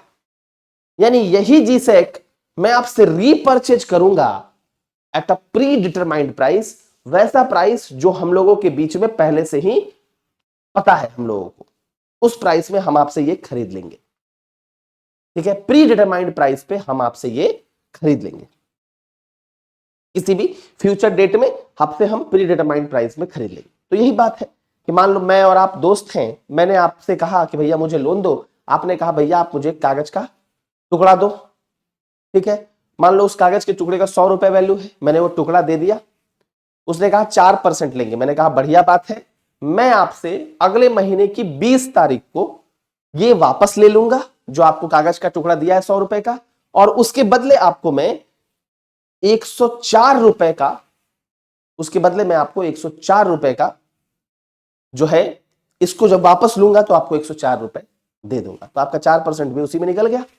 यानी कहने का मतलब है कि आरबीआई अपने क्लाइंट्स को, बैंकों को लोन उधार में देती है शॉर्ट टर्म के लिए, जीसेक गिरवी रखकर, जिसमें बैंक यह वादा करते हैं कि हम इस जीसेक को आपसे वापस खरीद लेंगे इस तारीख को इतने दाम पर। तो ऑब्वियसली ज्यादा दाम देना पड़ता होगा, तभी तो वो इंटरेस्ट रेट भी तो देना पड़ता होगा। तो वो जो इंटरेस्ट रेट आरबीआई लगाती है जब बैंक उनसे लोन लेने आते हैं या क्लाइंट उससे लोन लेने आता है, तो वही इंटरेस्ट क्या कहलाता है, रेपो रेट कहलाता है, ठीक है, रेपो रेट कहलाता है। तो अब इसको हम लोग यहां पर लिख लेते हैं। तो रेपो रेट क्या है, आरबीआई अपने क्लाइंट्स को यानी बैंकों को क्या देता है, शॉर्ट टर्म लेंड करता है, शॉर्ट टर्म लेंडिंग। इस पे तो जीसेक रखना पड़ता है एज अ कोलेटरल, कोलेटरल के तौर पर हमको जीसेक रखना पड़ता है। मतलब हम गिरवी किसको रखते हैं, तो कोलेटरल के तौर पर हम किसको रखते हैं, जीसेक को रखते हैं। तो आरबीआई बैंकों को शॉर्ट टर्म लोन देता है, बैंक कहते हैं कि हम इसको रीपरचेज कर लेंगे, फिर से खरीद लेंगे किसी फ्यूचर डेट में जो डिसाइडेड है और प्री डिटरमाइंड प्राइस में, पहले से जो निर्धारित मूल्य है उसमें हम खरीद लेंगे। और जिस दर पर आरबीआई क्लाइंट्स को लोन देता है उसको हम कहते हैं रेपो रेट, उसको क्या कहा जाता है, रेपो रेट। अब सोचो, अब सोचना कि ठीक है, इसको हम रेडी फॉरवर्ड ट्रांजैक्शन के तौर पे भी जानते हैं। इसका नाम जो है, ये दूसरा नाम है एक रेडी फॉरवर्ड ट्रांजैक्शन। अब खुद सोचो कि आरबीआई अगर रेपो रेट ज्यादा लेगा, यानी बैंकों से आरबीआई ज्यादा इंटरेस्ट ले रहा है जब बैंक उससे लोन लेने जा रहे हैं, तो ऑब्वियसली बैंक जो ग्राहक होंगे, जो सामान्य हम और आप ग्राहक हैं, उसको भी महंगा देगा। तो अगर रेपो रेट आरबीआई ने बढ़ा दिया तो बैंक ग्राहकों को ज्यादा क्या करेंगे, ज्यादा पैसे पर मतलब ज्यादा इंटरेस्ट पर लोन देंगे और मनी सप्लाई कम हो जाएगी, इन्फ्लेशन कंट्रोल हो जाएगा। समझ में आया? मान लो आरबीआई है, ये बैंक है, और ये जो है हम और आप कस्टमर हैं। अगर आरबीआई बैंकों को ज्यादा रेपो रेट पर लोन देती है तो क्या होगा, बैंक भी आपको ज्यादा पर देंगे। अगर मान लो आरबीआई 4% पे दे रही है, ठीक है, तो बैंक आपको 6% पे देगा। वही अगर आरबीआई आपको 3% पे देती तो बैंक आपको 5% पे देता। यानी अगर आरबीआई बैंकों को ज्यादा ब्याज दर पर लोन देगी तो बैंक भी आपको ज्यादा दर पर देंगे। तो क्या होगा, आप क्या करेंगे, आप जो है जब आपको ज्यादा दर पर लोन मिलेगा तो आप लोन कम लेंगे, और लोन कम लेने का मतलब है मनी सप्लाई कम हो जाएगा, डिमांड कम हो जाएगा और इन्फ्लेशन कंट्रोल हो जाएगा। इसका मतलब है कि रेपो रेट को बढ़ाकर आरबीआई क्या कर सकता है, आरबीआई इन्फ्लेशन को कंट्रोल कर सकता है। सेम सीआरआर को भी बढ़ाकर, एसएलआर को भी बढ़ाकर और रेपो रेट को भी बढ़ाकर आरबीआई क्या कर सकता है, आरबीआई इन्फ्लेशन को कंट्रोल कर सकता है। ठीक उल्टा डिफ्लेशन को कंट्रोल कर सकता है, ठीक है, घटाकर। तो ये है रेपो रेट का कॉन्सेप्ट, ठीक है, समझ में आ गया? अब रिवर्स रेपो रेट क्या है? अब देखो रिवर्स रेपो रेट में ना सामान्य तौर पर यह पढ़ाया जाता है कि रिवर्स रेपो रेट में आरबीआई उधारी मांगने गया, किससे, बैंकों से। ऐसा नहीं, आरबीआई क्यों उधारी मांगने जाएगा, ऐसा तो होगा नहीं कि आरबीआई उधारी मांगने जाएगा। तो रिवर्स रेपो रेट में क्या है कि जो बैंकों के पास सरप्लस पैसा है ना, मान लो एक्स्ट्रा पैसा अगर बैंकों के पास है, तो सरप्लस अगर मनी है मान लो, तो एक्सेस मनी को बैंक क्या करते हैं, पार्क कर देते हैं। पार्क मतलब देते हैं किसको, आरबीआई को। और आरबीआई क्या करता है, उसके बदले जो है बैंकों को इंटरेस्ट देगा। जब बैंक से वो इंटरेस्ट ले रहा है तो बैंकों को इंटरेस्ट देगा भी, तो ठीक है, और साथ ही साथ इंटरेस्ट देगा। यहां पर बैंक दे रहा था आरबीआई को, यहां आरबीआई देगा बैंक को इंटरेस्ट, क्योंकि बैंक ने आरबीआई को पैसा दिया है, ठीक है। यहां पर बैंक आरबीआई को क्या दे रहे थे, जीसेक दे रहे थे। यहां पर आरबीआई बैंकों को क्या देगा, जीसेक। तो कोलेट्रल के तौर पर आरबीआई जो है वो जीसेक देगा, गिरवी के तौर पर। समझ में आया बात? ठीक उल्टा है, यहां बैंक आरबीआई को कोलेट्रल दे रहे थे, यहां बैंक आरबीआई को इंटरेस्ट दे रहे थे, वहां उल्टा होगा। बैंक ने चूंकि आरबीआई को के पास पैसा पार्क किया है, तो आरबीआई बैंकों को क्या देगा, इंटरेस्ट, और आरबीआई बैंकों को क्या देगा, जीसेक। आरबीआई इसका प्रयोग कब करता है, इन्फ्लेशन को कंट्रोल करने के लिए। अब आप कहिएगा कैसे कंट्रोल होगा? मान लो रिवर्स रेपो रेट को बढ़ा दिया, 3 केस रखो, एक मान लेते हैं, एग्जांपल ले रहे हैं, 3%, 2% और 4%, मान लो 3 केस है, ठीक है।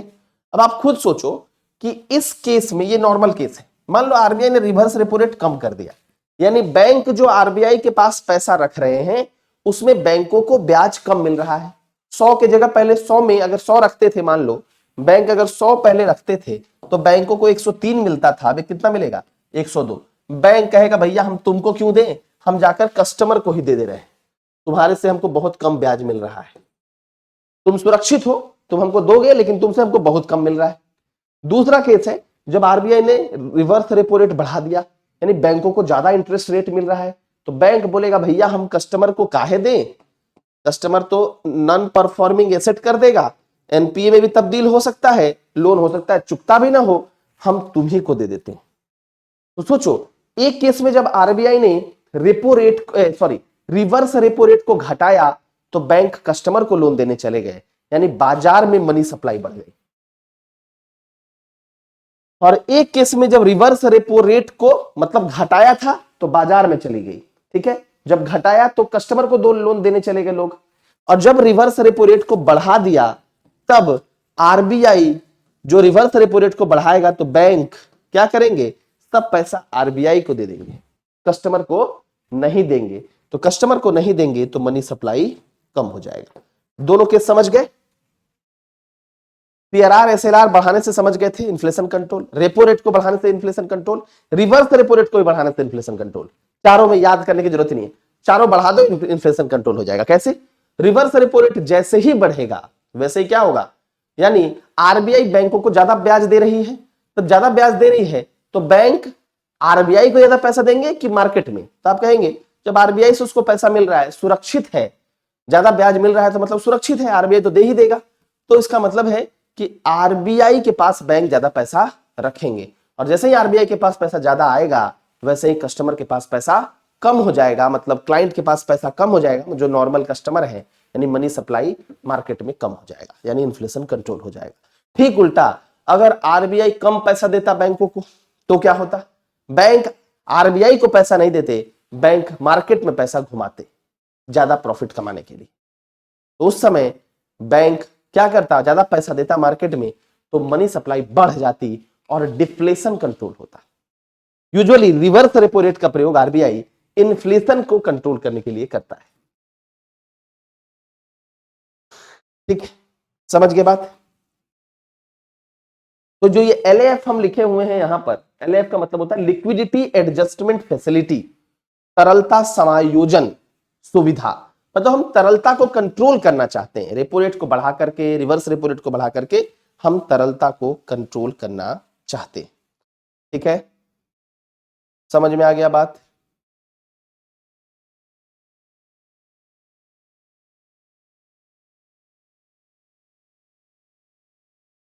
तो ये शॉर्ट टर्म के लिए होता है, लंबे समय के लिए नहीं, शॉर्ट टर्म के लिए आरबीआई से बैंक जो है वह उधार लेने जाता है।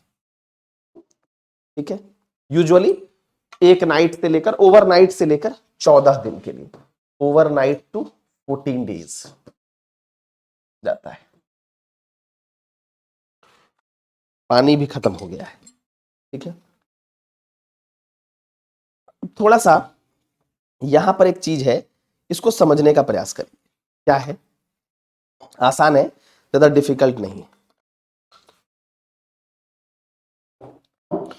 अब देखो 2020 में कोविड का समय है, तब आरबीआई ने क्या बोला कि जो हम ये शॉर्ट टर्म देते हैं ना, इसको हम थोड़ा सा टेन्योर को बढ़ा दे रहे हैं, ताकि बैंकों के पास क्या हो, रेपो रेट पर अगर उसको लोन मिलेगा तो बैंक सस्ता लोन मिलेगा और बैंक भी मार्केट में घुमाएंगे। ठीक है, तो हम क्या कर रहे हैं, इस रेपो रेट का जो टेन्योर है, जो अवधि है, इसको बढ़ा देते हैं। तो इसी में आया एक long term repo operation, long term repo operation, जिसमें आरबीआई बैंकों को 1 से 3 साल के लिए रेपो रेट पर लोन देने लगी। समझिएगा, पहले कितने के लिए कर रही है, तो ओवरनाइट से 14 दिन के लिए। अब कितने के लिए कर रही है, तो अब जो है वह 1 से 3 साल के लिए आरबीआई जो है वो बैंकों को रेपो रेट पर लोन दे रही है, तो बैंकों को इससे फायदा होगा। अगला कॉन्सेप्ट एक आया TLTRO। इसका मतलब क्या है, इसका मतलब है targeted long term repo operation. ये क्या है, इसमें आरबीआई ने कहा कि हम 1 से 3 साल के लिए बैंकों को रेपो दर पर लोन देंगे, लेकिन बैंकों को कुछ जो परसेंट है वह एनबीएफसी वगैरह में, जो नॉन बैंकिंग फाइनेंशियल कॉर्पोरेशन होते हैं, उसमें क्या करना पड़ेगा, एनबीएफसी के जो बॉन्ड होंगे उनमें इन्वेस्ट करना पड़ेगा।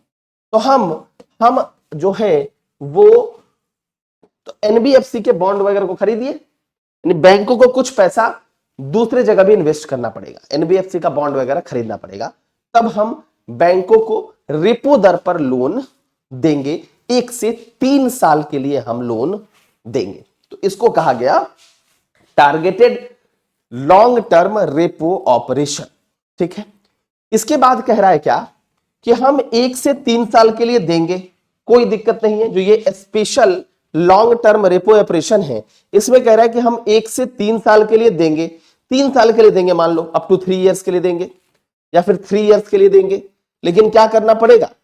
ठीक है, इसमें क्या है, इसमें जो स्मॉल फाइनेंस बैंक को देंगे, 3 साल के लिए देंगे, इसमें हम 3 साल के लिए देंगे, लेकिन स्मॉल फाइनेंस बैंक को देंगे, जो लघु वित्तीय बैंक होते हैं उनको देंगे, लेकिन उनको कुछ पैसा कहां इन्वेस्ट करना पड़ेगा, अनऑर्गेनाइज सेक्टर में इन्वेस्ट करना पड़ेगा। वैसे क्षेत्र जो अनौपचारिक क्षेत्र हैं, वहां पर भी इन स्मॉल फाइनेंस बैंकों को कुछ पैसा इन्वेस्ट करना पड़ेगा। ठीक है, तो यहां पर जो स्पेशल एलटीआरओ है, इसमें केवल और केवल आरबीआई एसएफबीज को ही लोन देगी 3 साल के लिए रेपो दर पर। लेकिन उसमें इनको कहां पर पैसा इन्वेस्ट करना है एसएफबी को? तो अनऑर्गेनाइज सेक्टर में, माइक्रो एंड जो स्मॉल इंटरप्राइजेज है उसमें। तो उसमें जब एसएफबी पैसा इन्वेस्ट करेंगे तो उन्हीं को लोन देने के लिए कहा कि एसएफबी को हम 3 साल के लिए रेपो दर पर लोन देंगे। समझ में आ रहा है? लॉन्ग टर्म रेपो ऑपरेशन में 1 से 3 साल के लिए देंगे, 2020 में यह फैसला आया था। टारगेटेड एलटीआरओ में क्या है कि हम बैंकों को देंगे 1 से 3 साल के लिए, लेकिन बैंक कुछ परसेंट किस में इन्वेस्ट करे? एनबीएफसी बॉन्ड में। स्पेशल एलटीआरओ में कह रहा है कि हम 3 साल के लिए रेपो दर पर उधार देंगे बैंकों को। यानी किस बैंकों को देगा? इसमें देगा स्मॉल फाइनेंस बैंकों को। तो स्पेशल एलटीआरओ में ध्यान रखिएगा, स्मॉल फाइनेंस बैंकों को ही मिलेगा। और इनको किसको लोन देना पड़ेगा? अनौपचारिक क्षेत्रों को और माइक्रो एंड स्मॉल एंटरप्राइजेस को। अब अगला देखिए, ये तो स्पष्ट तौर पर नाम से ही स्पष्ट आ रहा है, on tap liquidity window for किसको? For health care. इसमें क्या है? इसमें भी रेपो दर पर लोन देगा, लेकिन किसको देगा? जैसे उस तब देगा बैंकर को जब वह लोन किसमें घुमाएंगे? हॉस्पिटल वगैरह में, हेल्थ केयर सेक्टर में। तो इसमें भी कह रहा है कि हम बैंकर्स को 3% की 3 साल के लिए रेपो दर पर देंगे। इसमें भी कह रहा है कि हम 3 साल के लिए बैंकरों को रेपो दर पर देंगे, लेकिन क्या करना पड़ेगा? उस पैसे को कहां घुमाना पड़ेगा? उस पैसे को लोन देना पड़ेगा किसको? बैंकों को कहां लोन देना होगा? बैंकरों को। इसमें लोन देना पड़ेगा हेल्थ केयर सेक्टर्स में, ऑक्सीजन सप्लायर्स में, वैक्सीन इंपोर्टर्स को देना पड़ेगा। ठीक है, समझ में आया? इसमें कह रहा है on tap liquidity window for contact intensive sector. तो कॉन्टेक्ट इंटेंसिव सेक्टर क्या है? वैसे सेक्टर जैसे होटल, रेस्टोरेंट, ब्यूटी पार्लर। ठीक है, वैसे सेक्टर पर जो बैंकर लोन दे रहे हैं, उन बैंकर को मैं 3 साल के लिए रेपो रेट पर क्या दूंगा? लोन दूंगा, शॉर्ट टर्म लोन दूंगा। मतलब शॉर्ट टर्म क्या, तो लॉन्ग टर्म ही हो गया ये। ठीक है, तो ये कुछ कुछ शब्द है जो आपको बस ध्यान में रखना है। ठीक है, और इसमें आरबीआई जो है वो large amount all India financial institution को लोन में दिया है, जैसे नाबार्ड वगैरह को। इसमें एआईएफआई के तहत आरबीआई ने काफी ज्यादा पैसा नाबार्ड, एनएचबी जो नेशनल हाउसिंग बैंक है, सिडबी, इन सबको दिया है। तो एक बार अगर मैं आपको यहां पर क्लियर कर दूं तो समझिएगा क्या। सामान्य तौर पर रेपो रेट से जो लोन मिलता है बैंकों को, थोड़ा सामान्य तौर पर कब के लिए मिलता है? तो ओवरनाइट से 14 डेज के लिए। ठीक है, एलटीआरओ में कहा कि 1 से 3 साल के लिए दे देंगे 2020 में। टारगेटेड एलटीआरओ को कहा कि 1 से 3 साल के लिए दे देंगे, लेकिन कुछ पैसा आपको एनबीएफसी के बॉन्ड में इन्वेस्ट करना पड़ेगा, नॉन बैंकिंग फाइनेंशियल कॉर्पोरेशन के। स्पेशल एलटीआरओ में कहा कि हम 3 साल के लिए दे देंगे, किसको देंगे? स्मॉल फाइनेंस बैंक को देंगे। और वो कहां इन्वेस्ट करेगी? अनऑर्गेनाइज सेक्टर में इन्वेस्ट करेगा, और साथ ही साथ माइक्रो एंड स्मॉल एंटरप्राइजेस में इन्वेस्ट करेगा। इसमें कहा कि हम 3 साल के लिए दे देंगे बैंकर्स को, लेकिन बैंकर को कहां जो है ये लोन में देना पड़ेगा? तो हेल्थ केयर सेक्टर, साथ ही साथ हॉस्पिटल्स वगैरह को देना पड़ेगा। इसमें कहा कि हम 3 साल के लिए रेपो रेट पर दे देंगे, लेकिन बैंकर को कहां इन्वेस्ट करना पड़ेगा? तो बैंकर को जो कॉन्टेक्ट इंटेंसिव सेक्टर हैं, जैसे रेस्टोरेंट, जैसे होटल्स, जैसे ब्यूटी पार्लर्स इत्यादि में। और ऑल इंडिया फाइनेंशियल इंस्टीट्यूशन को भी आरबीआई ने काफी भारी मात्रा में लोन दिया है। ठीक है, तो यह भी आपको ध्यान में रखना है। अब आ जाइए इस वाले पर। ठीक है, इस वाले से भी पहले एक और कॉन्सेप्ट आपको बता दूं।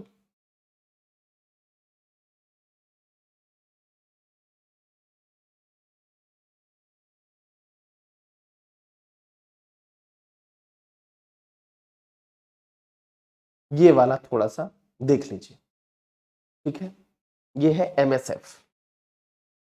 अब थोड़ा सा समझने का प्रयास करना है। एक है बैंक रेट, जो कब आया? आरबीआई एक्ट 1934 के तहत आया। बैंक रेट में अब क्या मिलता है? बैंक रेट में क्या था? जैसे आपने रेपो रेट में पढ़ा कि बैंक आरबीआई से लोन लेते हैं शॉर्ट टर्म के लिए। बैंक रेट में क्या होता है? आरबीआई से लोन तो लेता है, लेकिन लॉन्ग टर्म के लिए। और अभी आपने पढ़ा था कि सीआरआर और एसएलआर अगर बैंक नहीं देते हैं तो आरबीआई पेनाल्टी लगाती है, बैंक रेट से लिंक्ड होता है। तो इसका अभी जो प्रयोग है वह नहीं होता है, लेकिन लॉन्ग टर्म के लिए बैंक आरबीआई से जब लोन लेता था तब बैंक रेट पर लेता था, लेकिन अब इसका प्रयोग नहीं होता है। ये बेसिकली पेनाल्टी डिसाइड करने के लिए होता है। ठीक है, इसके बाद हमने रेपो रेट के बारे में पढ़ लिया, और एक है एमएसएफ। एमएसएफ क्या है? मार्जिनल स्टैंडिंग फैसिलिटी, सीमांत स्थायी सुविधा। क्या है ये एमएसएफ? ठीक है, इसको थोड़ा सा समझना है, यहां पर थोड़ा सा ध्यान दीजिएगा। मान लीजिए इसमें थोड़ा सा हालांकि लिमिटेशन है, तो इसको थोड़ा सा समझिए। सबसे पहले ये आया कब? 2011 में।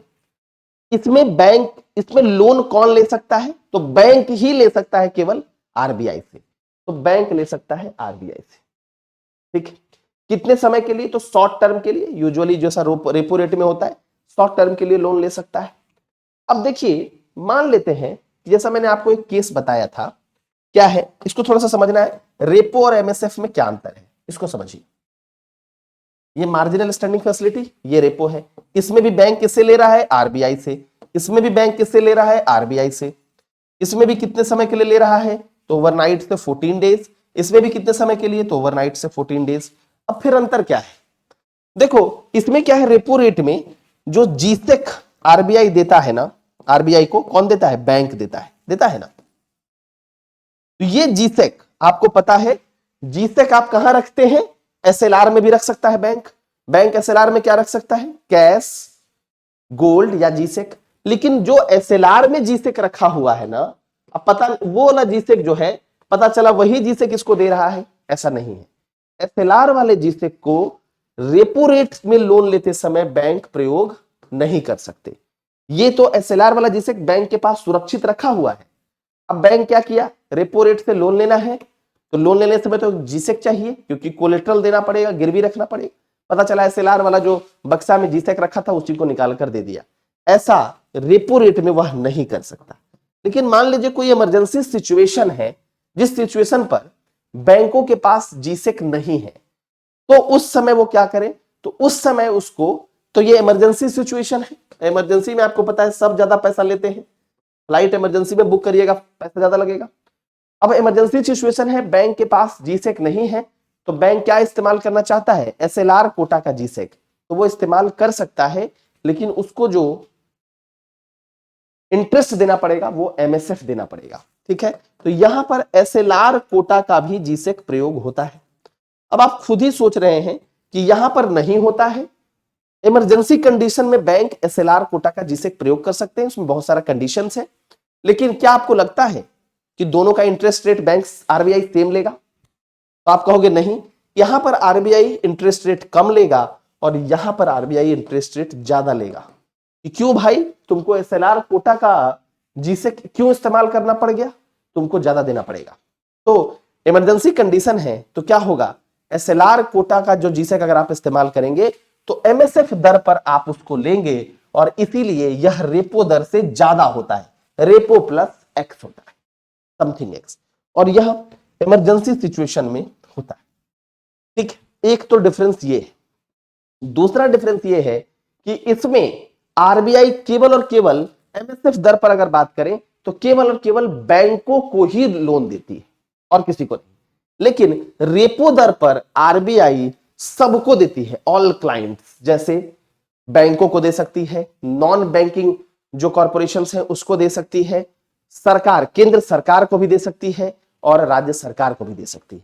तो रेपो दर पर आरबीआई अपने सभी क्लाइंट्स को लोन देती है, लेकिन एमएसएफ दर पर आरबीआई केवल और केवल बैंकों को ही देगी। ये बात बिल्कुल ध्यान में रखिएगा। तो डिफरेंस दो है, एक एमएसएफ में एसएलआर कोटा का जीसेक प्रयोग हो सकता है, और दूसरा है कि केवल और केवल बैंकों को मिल सकता है, और तीसरा है कि चूंकि इमरजेंसी कंडीशन में यह होता है इसलिए इसका ब्याज दर रेपो दर से ज्यादा होता है। ठीक है, रिवर्स रेपो जो होता है वो रेपो से -x और एमएसएफ रेपो से +x। ये ध्यान रखिएगा, repo -x reverse repo rate और रेपो +x एमएसएफ, ये ध्यान में रखना है। ठीक है, चलिए अब एक और चीज आपको बता दूं, वो है open market operation. Open market operation वो क्या है? तो आपने क्या देख लिया, सीआरआर देख लिया, एसएलआर देख लिया, एमएसएफ देख लिया, बैंक रेट देख लिया, रेपो रेट देख लिया, रिवर्स रेपो रेट देख लिया। अब क्या देख रहे हैं? Open market operation. यहीं से आपको समझ में आएगा कि बैंकों के पास जीसेक आता कहां से है, वो आपको यहीं से समझ में आएगा। ठीक है, अब देखिए ओपन मार्केट ऑपरेशन में क्या है।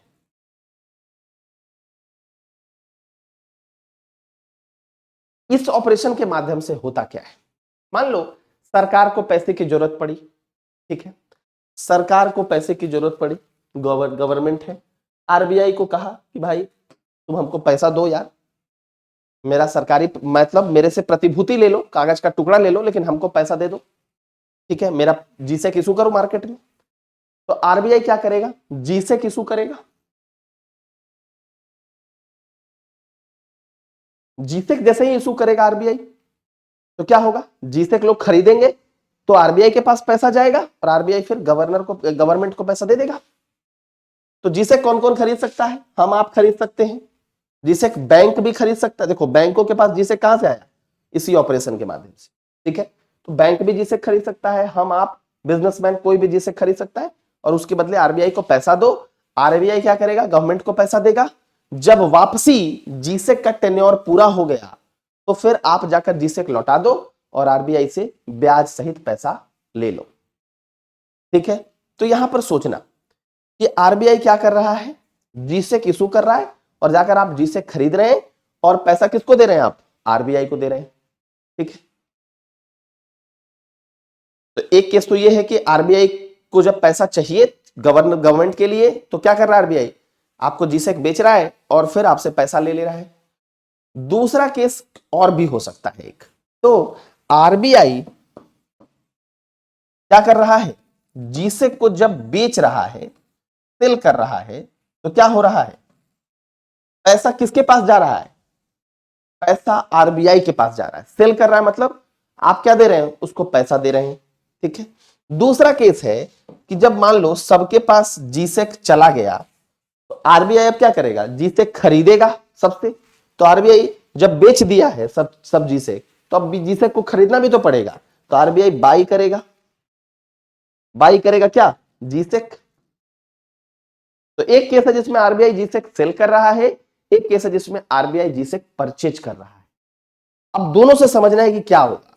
जब आरबीआई जीसेक को सेल कर रहा है, इसका मतलब पैसा कहां आ रहा है? सेल हम किसी चीज को खरीदेंगे करेंगे, तो वो हमको क्या करेगा? पैसा देगा। तो इसका मतलब है जब आरबीआई सेल कर रहा है, तो पैसा किसके पास पहुंच रहा है? आरबीआई के पास। यानी मार्केट से पैसा क्या हो जा रहा है? कम। यानी क्या हो जाएगा? Inflation control. समझ गए बात? तो आरबीआई जब जीसेक को सेल करेगा, तो लोग जीसेक खरीदेंगे, तो लोग जीसेक का पैसा आरबीआई को देंगे, तो पैसा आरबीआई के पास चला जाएगा और मार्केट में पैसा कम हो जाएगा। मनी सप्लाई कम, इन्फ्लेशन कम। दूसरा, आरबीआई परचेज करे, अगर खरीदे, एक तो सेल कर दिया, सेल खरीदने समय तो उसको पैसा आ गया, अब जाकर के बाई कर रहा है। तो जब बाई करेगा आरबीआई, उस समय क्या होगा? बाई करेगा किसी चीज को, तो आरबीआई पैसा देगा, तो मार्केट में और पैसा पहुंचेगा, और पैसा जैसे ही पहुंचेगा तो डिफ्लेशन कंट्रोल होगा, क्योंकि मनी सप्लाई बढ़ जाएगा। तो यही आरबीआई जब बाई और सेलिंग की प्रोसेस को करता है, तो उसी प्रोसेस को कहा जाता है ओपन मार्केट ऑपरेशन। यानी इस ऑपरेशन में क्या होता है? आरबीआई सरकारी प्रतिभूतियों की खरीद और बिक्री करता है। जब आरबीआई को लगता है कि इन्फ्लेशन कंट्रोल करना है, तब आरबीआई सेल करेगा। जब आरबीआई को लगता है कि डिफ्लेशन कंट्रोल करना है, तो आरबीआई परचेज करेगा, क्योंकि परचेज करेगा तो आरबीआई पैसा मार्केट को देगा। ठीक है, तो इतनी बातें मोस्ट प्रोबेबली आपको समझ में आ गई होगी। तो अब हम लोग एक चार्ट बनाते हैं, और एक चार्ट को बनाने के बाद हम थोड़ा सा उस पर काम करेंगे। देखिए यहां पर इसको समझना है। अब आप लोगों के ऊपर है, क्योंकि ये बहुत आसान चीज है जो मैं अब आपको दे रहा हूं, बहुत ही आसान। क्योंकि ये जो चीज है ना, इसके माध्यम से आप एक चार्ट जब बना लेंगे, तो आपका सब कुछ जो है वो काफी क्लियर हो जाएगा। अब देखो, आरबीआई को जब इन्फ्लेशन से लड़ना है, इन्फ्लेशन से, महंगाई से। तो आरबीआई जिस पॉलिसी का इस्तेमाल करती है उसको हम कहते हैं टाइट, यानी एकदम पूरा सख्त, डियर हॉकिस या कॉन्ट्रेक्शनरी पॉलिसी, मतलब संकुचन की नीति। आरबीआई पैसा को कम करती है ना, इन्फ्लेशन से लड़ने के लिए आरबीआई मार्केट के पैसा को कम करती है। तो अगर आपसे कोई पूछे कि भाई बताओ रेपो रेट का क्या करती है, रिवर्स रेपो रेट का क्या करती है, सीआरआर में क्या करती है, एसएलआर में क्या करती है, और ओपन मार्केट ऑपरेशन में आरबीआई क्या करती है, यही तो होगा सवाल। ठीक है, तो अब आप देखो, रेपो रेट को बढ़ाती है, रिवर्स रेपो रेट को भी बढ़ाती है, सीआरआर को बढ़ाती है, एसएलआर को बढ़ाती है, और ओपन मार्केट ऑपरेशन में सेल करती है जीसेक। जीसेक सेल करेगी तो आरबीआई के पास पैसा चला जाएगा, मार्केट से पैसा कम हो जाएगा। इस केस में जब आरबीआई डिफ्लेशन से लड़ना चाहती है तो इजी, चीप या डोविस या एक्सपेंशनरी पॉलिसी इस्तेमाल करती है। तो अगर आपसे कोई सवाल पूछ दे कि आरबीआई एक्सपेंशनरी पॉलिसी का इस्तेमाल कर रही है, इसका मतलब आरबीआई क्या करना चाहती है, तो आप क्या बोलेंगे? आरबीआई एक्सपेंशनरी पॉलिसी का इस्तेमाल कर रही है तो आरबीआई क्या करना चाह रही है? आरबीआई जो है वो डिफ्लेशन से लड़ना चाह रही है, यानी आरबीआई मार्केट में पैसा भेजना चाह रही है। तो भेजने के लिए इसको कम करो, इसको कम करो, इसको कम करो, इसको कम करो, और इसको क्या करो? ये सेल कर दिया, ये बाई करो। ठीक है, इस कंडीशन में आपका मामला बन जाएगा। ठीक है, अब कुछ सवालों को देखते हैं, जो सवाल आए हुए सवाल है। ये हम लोगों ने कर लिया, ये कर लिया, ये कर लिया, ये हम लोग कल करेंगे नेक्स्ट क्लास में। बैंक रेट का मतलब क्या है? सिंपल है, पढ़िए।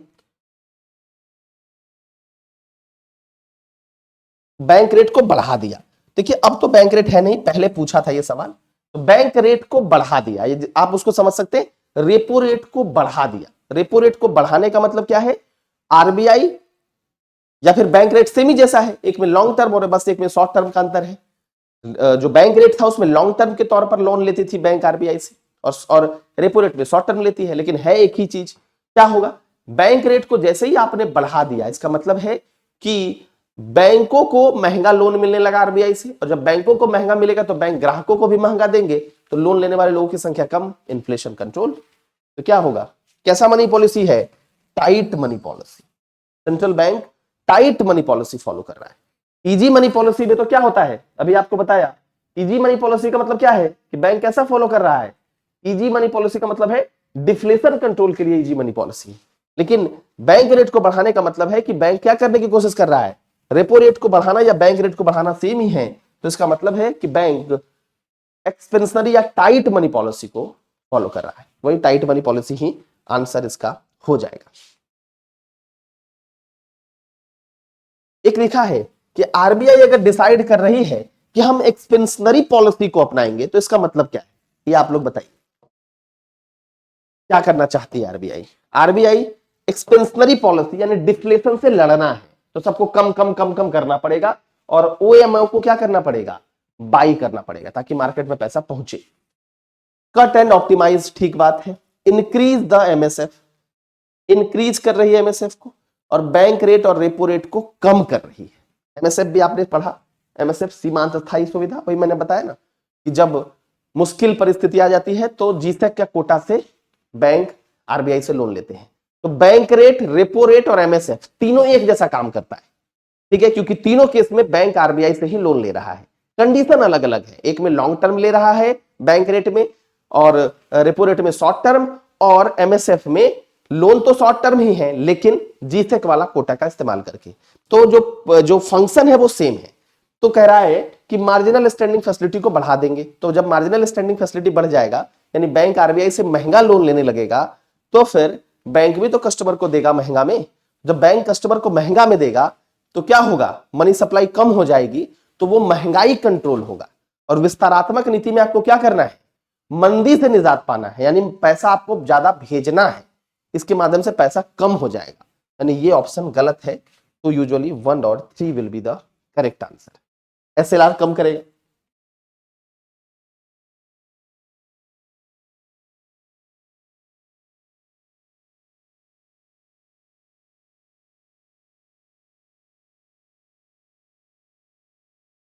ये मॉनेटरी पॉलिसी कमेटी है। ओपन मार्केट ऑपरेशन के बारे में पूछ रहा है तो क्या है, purchase and sale of the government securities. ठीक है,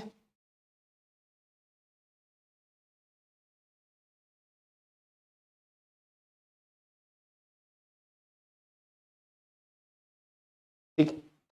चलो ये क्वेश्चन को आप बस एक बना के रखना, भी हाल में ही ये पूछा है, आसान सवाल है कि भाई किसका रोल है इन्फ्लेशन को कंट्रोल करने में।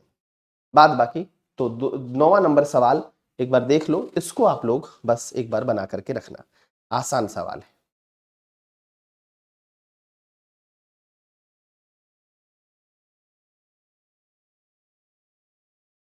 अब जैसे 12वां सवाल भी काफी आसान है, ये भी बड़ा इजी सवाल है। ठीक है, 13वां सवाल की कौन जो मॉनेटरी पॉलिसी का पार्ट है, तो आपको पता है मॉनेटरी पॉलिसी में कौन कौन आ जाएगा, बैंक रेट और ओएमओ, तो 1 और 2 हो जाएगा मॉनेटरी पॉलिसी में, यही तो आपने पढ़ा अभी क्वांटिटेटिव टूल में। ठीक है, तो एक दो सवाल होगा ना जो हम लोग कब पढ़ाएंगे, जब हम लोग थोड़ा सा ये कर लेंगे क्या, जब क्वालिटेटिव टूल्स आपको बताएंगे। यहां है कि मनी सप्लाई कैसे बढ़ सकता है, होपफुली आपको दिख रहा होगा, पहला लिख रहा है जीसेक के परचेज करने से सेंट्रल बैंक के द्वारा, तो जीसेक को परचेज करेगा तो मनी सप्लाई बढ़ जाएगा, पैसा देगा, ऑब्वियसली बात है। Deposit of currency in commercial bank by the public, public बैंकों में जाकर पैसा जमा कर दे, तब कहां से मनी सप्लाई बढ़ेगा, दूसरा गलत है। तीसरा है borrowings by the government from the central bank, केंद्र सरकार जो है या फिर जो सरकार है वह आरबीआई से पैसा उधारी लेगी, तभी क्या होगा, बैंक आरबीआई से पैसा जब सरकार उधारी लेगी तो उसको खर्च करेगी तो मार्केट में पैसा बढ़ जाएगा। और चौथा है sale of government security, government security को बेचेगी तो बेचने से तो पैसा क्या हो जाएगा, सरकार के मतलब आरबीआई के पास पैसा आ जाएगा। क्या करना है आपको, सवाल क्या है कि मनी सप्लाई को इकोनॉमी में बढ़ाना है, तो इकोनॉमी में बढ़ाने के लिए आपको पैसा इकोनॉमी में डालना पड़ेगा, अपने पास नहीं। तो अगर आप सेल करेंगे तो क्या होगा, आपके पास पैसा आ जाएगा, तो गलत है। परचेज करेंगे तो आप देंगे, तो परचेज वाला सही है। और सरकार जो बोरोइंग करेगी सेंट्रल बैंक से वो भी सरकार मार्केट में डालेगी, तो इन दोनों के माध्यम से क्या हो जाएगा, मनी सप्लाई बढ़ जाएगा। तो क्या हो जाएगा, 1 और 3 आंसर हो जाएगा इसका। तो होपफुली आपके लिए आज ये सेशन इंपॉर्टेंट रहा होगा। धन्यवाद, थैंक यू।